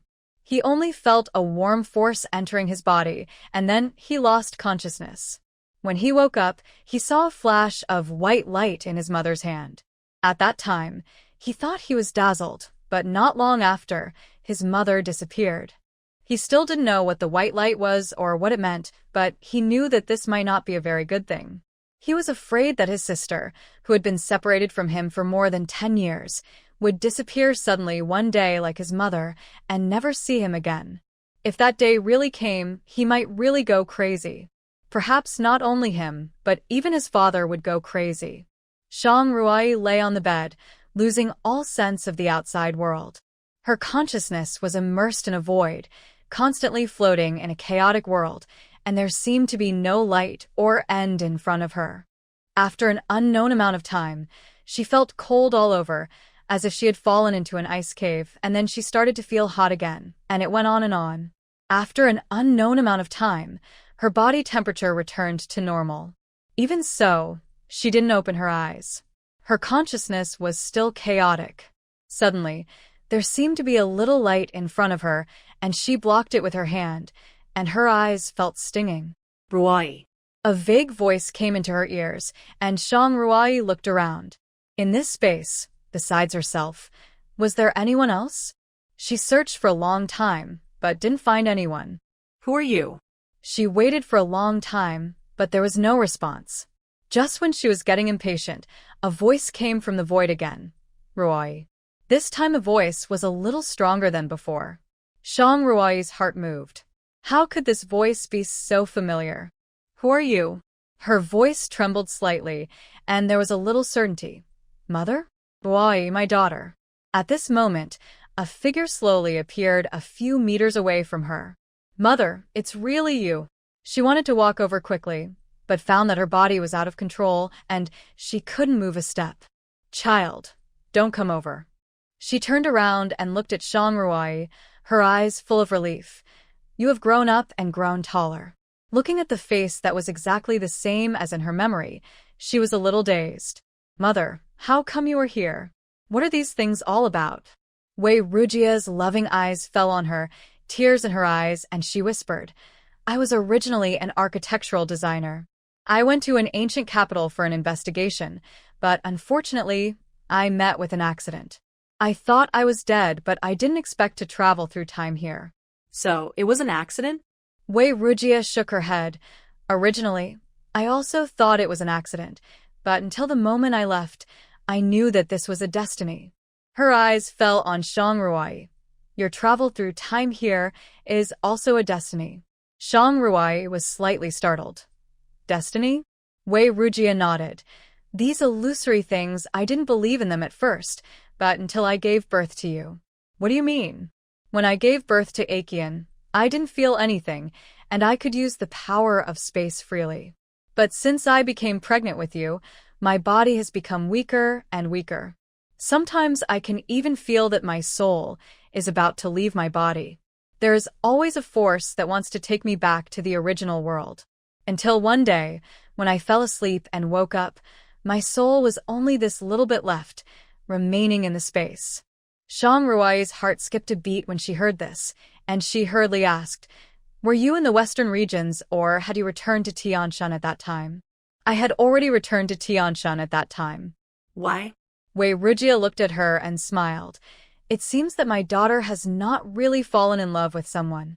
Shang Ruai was stunned. What do you mean? When you fall in love with someone, the most unbearable thing is that he is sad. Even if he frowns, you'll feel distressed for a long time. Your father loved me deeply back then. How could I bear to make him sad? In addition, at that time, there were people who interfered. After weighing the pros and cons, I used the art of space to leave. Then why did you marry Shangyan? At this point, a trace of pain flashed across Wei Rujia's eyes. I originally wanted to live in seclusion in the countryside and raise you, but my body became weaker and weaker, and finally, I couldn't even use the power of space. In order for you to be born safely, I had to return to the Wei family.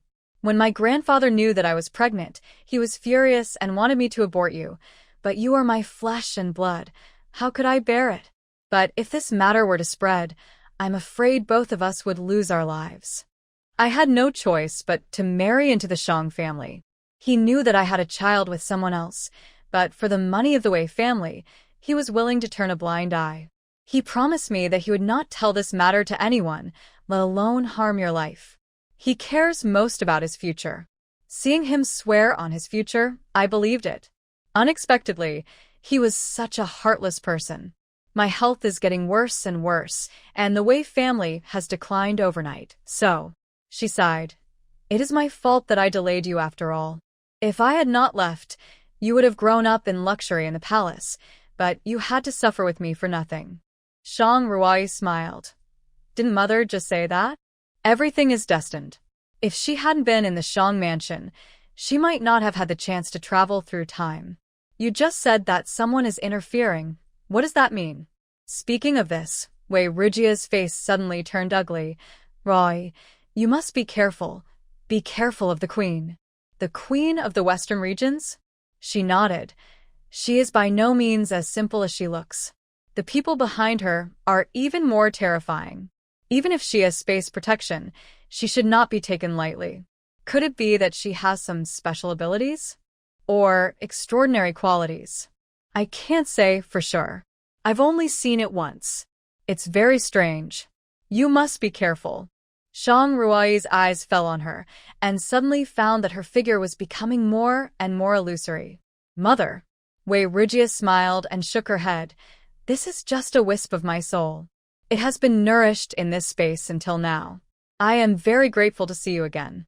She looked at Shang Ruai, her eyes full of reluctance and attachment. Child, mother tried her best just to see you again. It is my sin to let you suffer in the Shang family. I hope you can forgive me. She stretched out her hand and wanted to touch her head, but the distance between the two was not something she could cross. Shang Ruai was grief-stricken. She tried her best to break free from the shackles on her body. Just as she was about to run towards her mother, she saw that wisp of soul suddenly dissipated, and her footsteps stopped in place. For some reason, in her past and present lives, this was the first time she had really seen Wei. Although she was the mother of the original owner, she had nothing to do with herself in the previous life, but the pain spread from the bottom of her heart. Mother. She looked at the stars that were gradually dispersing in front of her eyes and instinctively wanted to reach out to grab them, but it was nothing. Wei Rujia's soul gradually dispersed in the space and disappeared completely. The next moment, the full picture of the space suddenly appeared, and a pure energy was injected into her body. She just waved her hand, and the things in her mind flew into her hands. In this space, she was the king. She walked into the armory and saw that in addition to the original guns and ammunition, there were cannons. It seems that this space has been upgraded again. Every time the space is upgraded, she is very happy, but now she is not happy at all. She knows very well that this upgrade is obtained by nourishing her mother's soul. Her hand was placed on the cannons. If this thing was moved to the battlefield, it would not be difficult to unify the 4 countries, let alone the whole world.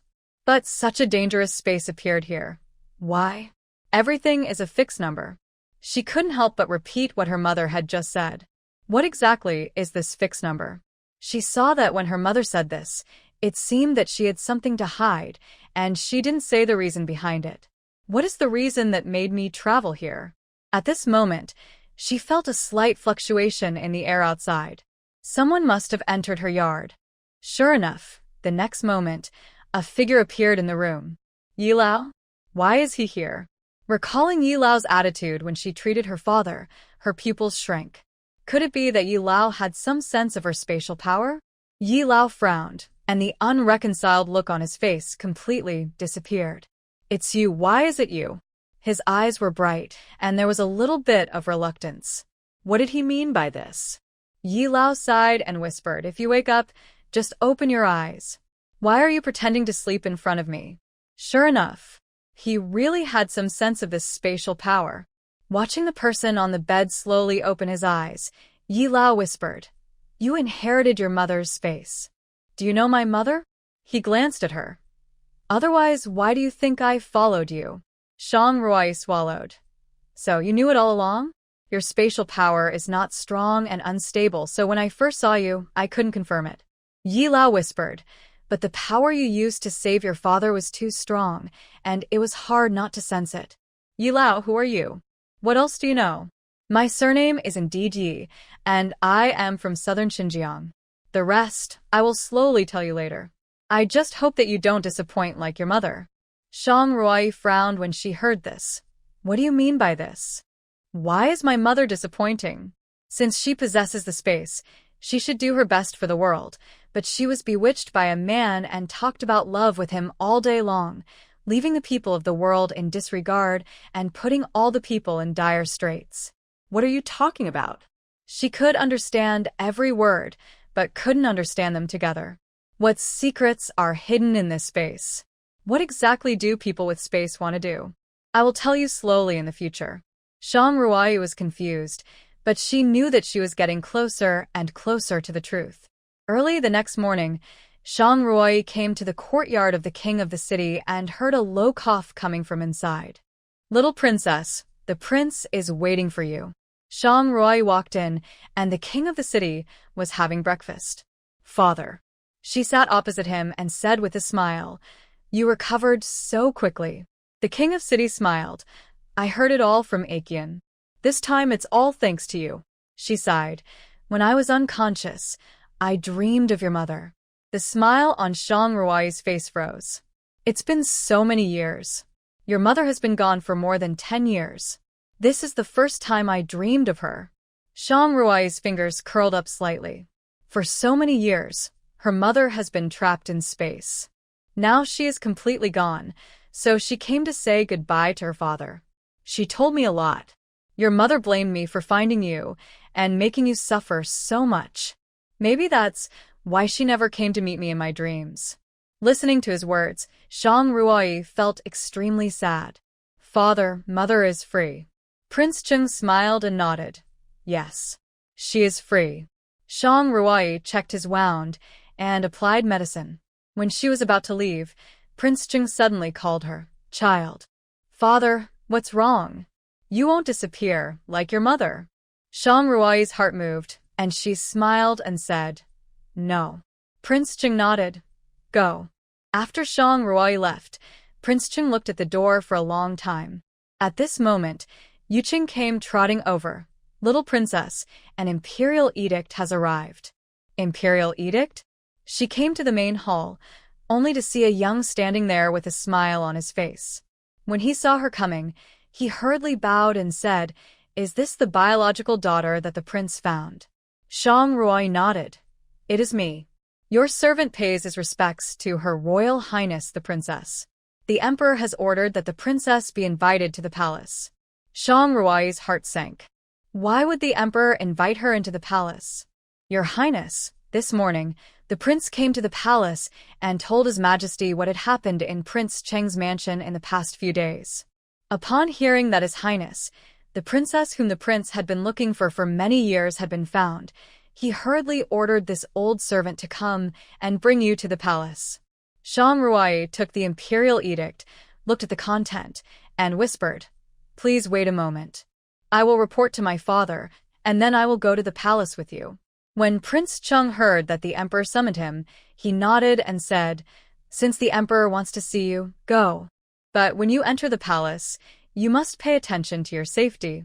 If anything happens, just hide behind your brother if you meet the queen.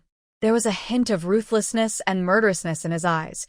If she doesn't make things difficult for you, it's fine. If she does, don't endure it. Your father will support you. You just need to protect yourself. He coughed a few times. If his body did not allow it, he would have brought her into the palace himself. Don't worry, father. I will take good care of myself.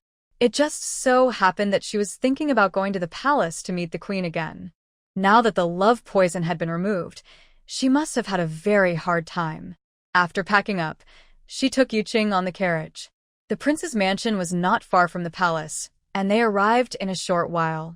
Your Highness, please get off the carriage. Zhang Ruoyi was wearing a palace dress. As soon as she got off the horse, a familiar voice came over. Divine Dr. Lingjun. The seventh prince walked over quickly and said in surprise, Why are you here? The seventh prince loves acting so much. It's a pity that he doesn't go to the opera troupe to sing. The seventh prince was stunned for a moment, then smiled and said, Isn't it a bit hurtful to say that? After all, I am still your brother. Zhang Ruoyi smiled. Brother? Really?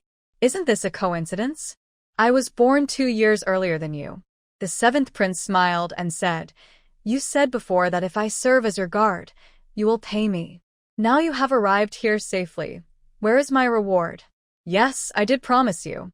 Zhang Ruoyi smiled and said, Before leaving today, I deliberately brought the reward with me, thinking that maybe I could see you. Yuqing took out a box from the carriage. Little princess. Here, this is what you want. Zhang Ruoyi waved her hand. I didn't expect you to like it so much. Take it. The seventh prince was overjoyed when he saw this. Dongzhu. Dongzhu. Full of Dongzhu. Dongzhu bigger than pigeon eggs. In his eyes, this small box is filled with mountains of gold and silver. He took it with great joy, and before the smile on his face could expand, he felt something was wrong with the thing in his hand. It seemed a little light. He hurriedly opened the box, and it was empty. Wait. What's in it? What? Dongzhu, Dongzhu. Dongzhu? Zhang Ruoyi smiled. What Dongzhu? Didn't you say that I would give you this box if you were my bodyguard? Now you are asking me for Dongzhu. What's going on? Are you trying to blackmail me? Seeing that I am a weak woman and coming to your doorstep, you are thinking of ways to bully me? The seventh prince was speechless for a moment. It was true that he said so at that time, but the box was full of Dongju at that time, not like now it was empty. If he had known that it was an empty box, he would not have been a bodyguard. Besides, when did he bully her? Who dares to bully her? She is the biological daughter that the emperor's uncle has been looking for more than 10 years.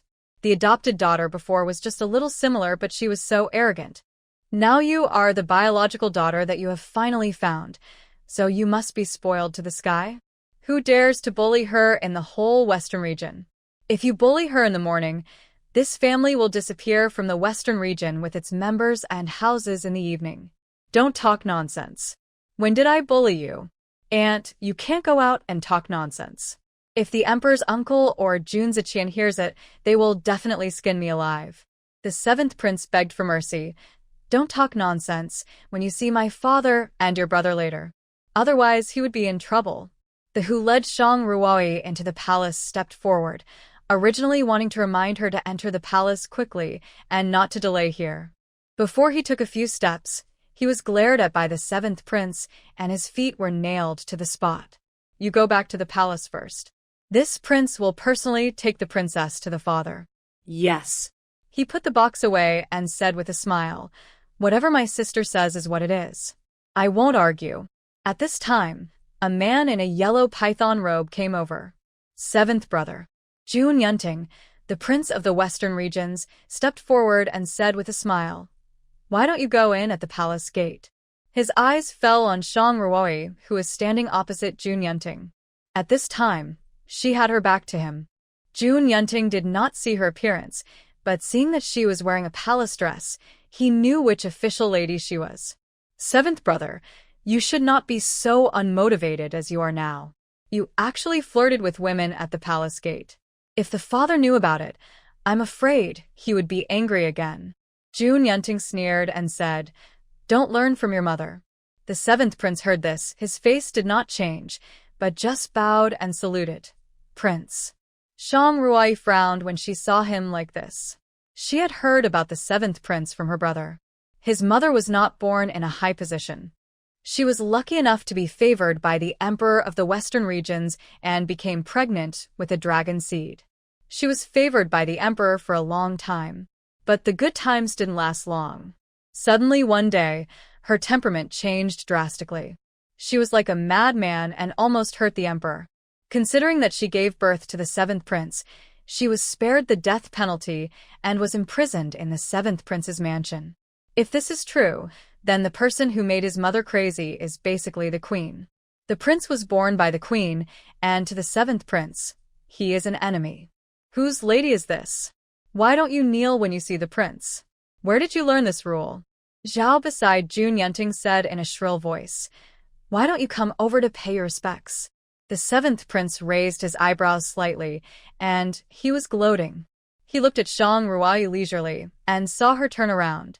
There was no change on her face. She looked at him calmly, and she didn't even mean to bend her knees. Zhao had never seen her before, but looking at her face, he felt familiar. Jun Yunting's eyes fell on her face, and a look of amazement flashed across his eyes. There is such a beautiful woman in this world. One glance is enough to make people infatuated. No wonder the seventh brother stopped her at the palace gate to talk. Zhao wanted to scold him, but Jun Yunting waved his hand, put on his self-proclaimed elegant appearance, and took a step forward. I wonder what this lady's name is? Whose daughter is she? Why are you here at this time? Shang Ruoyi glanced at him and said nothing. His Royal Highness the Crown Prince is asking you a question. Didn't you hear it, or what? Zhao shook his whisk. Or, are you deliberately not answering? Do you want to be beaten? My father told me that after entering the palace, I don't have to force myself. Don't talk if I don't want to, don't look at people I don't want to see, and don't do things I don't want to do. I'm just following my father's teachings. What's wrong with that? Shang Ruoyi looked at Zhao. You are such an interesting. Your master is not in a hurry, but you are jumping around here. What are you showing off? Zhao was so angry when he heard this. You little girl, you really don't know the rules. You are disrespectful to the crown prince and committing treason. How many heads do you have to be chopped off? Are you blind? Shang Ruoyi said coldly. What? I have several heads, can't you see? Shang Ruoyi rolled her eyes and said, Who in this world has two heads? He can only ask questions that 3-year-old children know the answers to. You. Zhao is a popular person around the prince. Few people dare to provoke him on weekdays. It is probably the first time that he has been scolded like this. You what? Shang Ruoyi smiled. My father said that I don't have to kneel. Why, no. Of course not. Zhao shouted. Come on. Drag her away. Beat her with 100 boards. After 100 boards, even a grown man can't stand it, let alone a woman. The 7th prince's eyes sank slightly. Zhao, do you know who she is? Jun Yunting smiled. Forget it. I'm afraid there is no one in the family to teach her the rules. She is just a little girl, so there is no need to treat her like that. He looked at Shang Ruoyi and said in a gentle tone, You just said that your father allowed you not to kneel? Who is your father? Although his tone was light, the viciousness in his eyes was completely exposed to Shang Ruoyi's eyes. I think, asking her father's name, the next step is to take action. Zhao curled his lips. The prince would definitely not let him go. He actually taught his daughter like this, which meant that he did not take the royal family seriously. Disrespecting the royal family is a crime of confiscating the family and exterminating the family. This little girl is good-looking, but her good days are coming to an end. My father is Jun Ke. Cough, cough, cough. Zhao hurriedly covered his mouth and coughed. The smug smile on his face disappeared, and he looked at her with horror. Who? Yun Ke. Hiss. In the western regions, the only one who dares to call this name is probably King Cheng. But isn't the daughter of the king of city Princess Luoyan? Where did this girl come from? Looking at her appearance. Oh. Could it be? Are you the biological daughter of the emperor's uncle? Jun Yunting frowned slightly, and the smile on his face disappeared. That's right. Yes. It is indeed the biological daughter of the king of city. Zhao's sweat broke out instantly. In this western region, you must not offend the king of city. Others are joking when they say they don't want to die, but if this sentence comes from the mouth of the king of city, it is true. The servant pays respects to the little princess. Zhao said hurriedly. I can't bear this bow from the... I can bear it. The little princess is precious, and the servant is blind and can't recognize the great man. Please don't blame me, the little princess. Zhao didn't care about his backbone. He was just a servant. What's the point of backbone? Saving his life is the most important thing. Jun Yunting's eyes were heavy, and his tone was no longer as warm as before. He looked at Shang Ruoyi and said, The emperor's uncle found his biological daughter so secretly, and not a single word was leaked. He knew his mother's feelings for the city king. He had been feeling uncomfortable for these years. He didn't like everyone in the city king's mansion, but he had to be cautious. Why did you leak the news? Shang Ruoyi sneered. I think my father is afraid that someone will interfere. After all, my mother's departure was very strange. Someone must have done something wrong behind my back, causing me to wander outside for more than 10 years. Every time she said a word, Jun Yunting's face darkened. Zhao had an awkward smile on his face. Little princess, you should call the city king father and the princess consort mother. If he had called her so formally from the beginning, he would not have recognized her as the daughter of a minister. After all, there was only one prince in the western regions. This is a matter between me and my father. What does it have to do with you? The 7th prince raised his eyebrows slightly. Looking at the expression on her face, he was stunned. In his impression, she didn't seem to be such a domineering person. What was the reason for her behavior today? Yes. Zhao's head was sweating more. Why don't you lead the way? Shang Ruoyi looked at the 7th prince. Didn't you just say you would lead the way for me? Okay, follow me. The 7th prince turned to Jun Yunting and said, Royal brother, I will take her into the palace first. After speaking, the two turned around and left. Looking at the backs of the two of them, Jun Yunting's face was covered with dark clouds. Your Highness, the biological daughter of the king of city does not seem to be that difficult to deal with. Zhao whispered, She looks like a heartless person who does not know the rules. Humph. When the emperor's uncle brought that woman back, He hid her away from people. I think she just has a pretty face. Maybe she is from the countryside, like her, and does not know the rules at all. Jun Yunting sneered. No need to be afraid. Your Highness is wise. Jun Yunting narrowed his eyes. But although the woman was rude, her face was really beautiful. My mother still doesn't want to see me? Your Highness, the Queen sent someone to report that she is not feeling well and needs to rest. Jun Yunting nodded and continued to walk towards the palace. Seeing this, Zhao hurried over and said, Your Highness, why did you enter the palace without seeing the Queen? Yes. He smiled and said, I want to see what Jun Ziqian's expression will be when he faces this unruly and rude biological sister. After entering the palace, Shang Ruai followed the seventh prince all the way to the outside of the imperial study. As soon as she reached the door, she heard a hearty laugh coming from inside. Good, good, good. The Western Region Emperor said with a smile. In this way, the 16 states of Yanyan connected to Tianshan will be ours. Your Majesty, Jun Ziqian said in a low voice. Your Majesty, now the world is peaceful and other countries have not taken any troops. There is no war in the world. If we provoke a war first, it will definitely cause dissatisfaction among the people. Please think twice. I have been thinking about it for a long time. The 16 states of Yanyan must be taken back. I have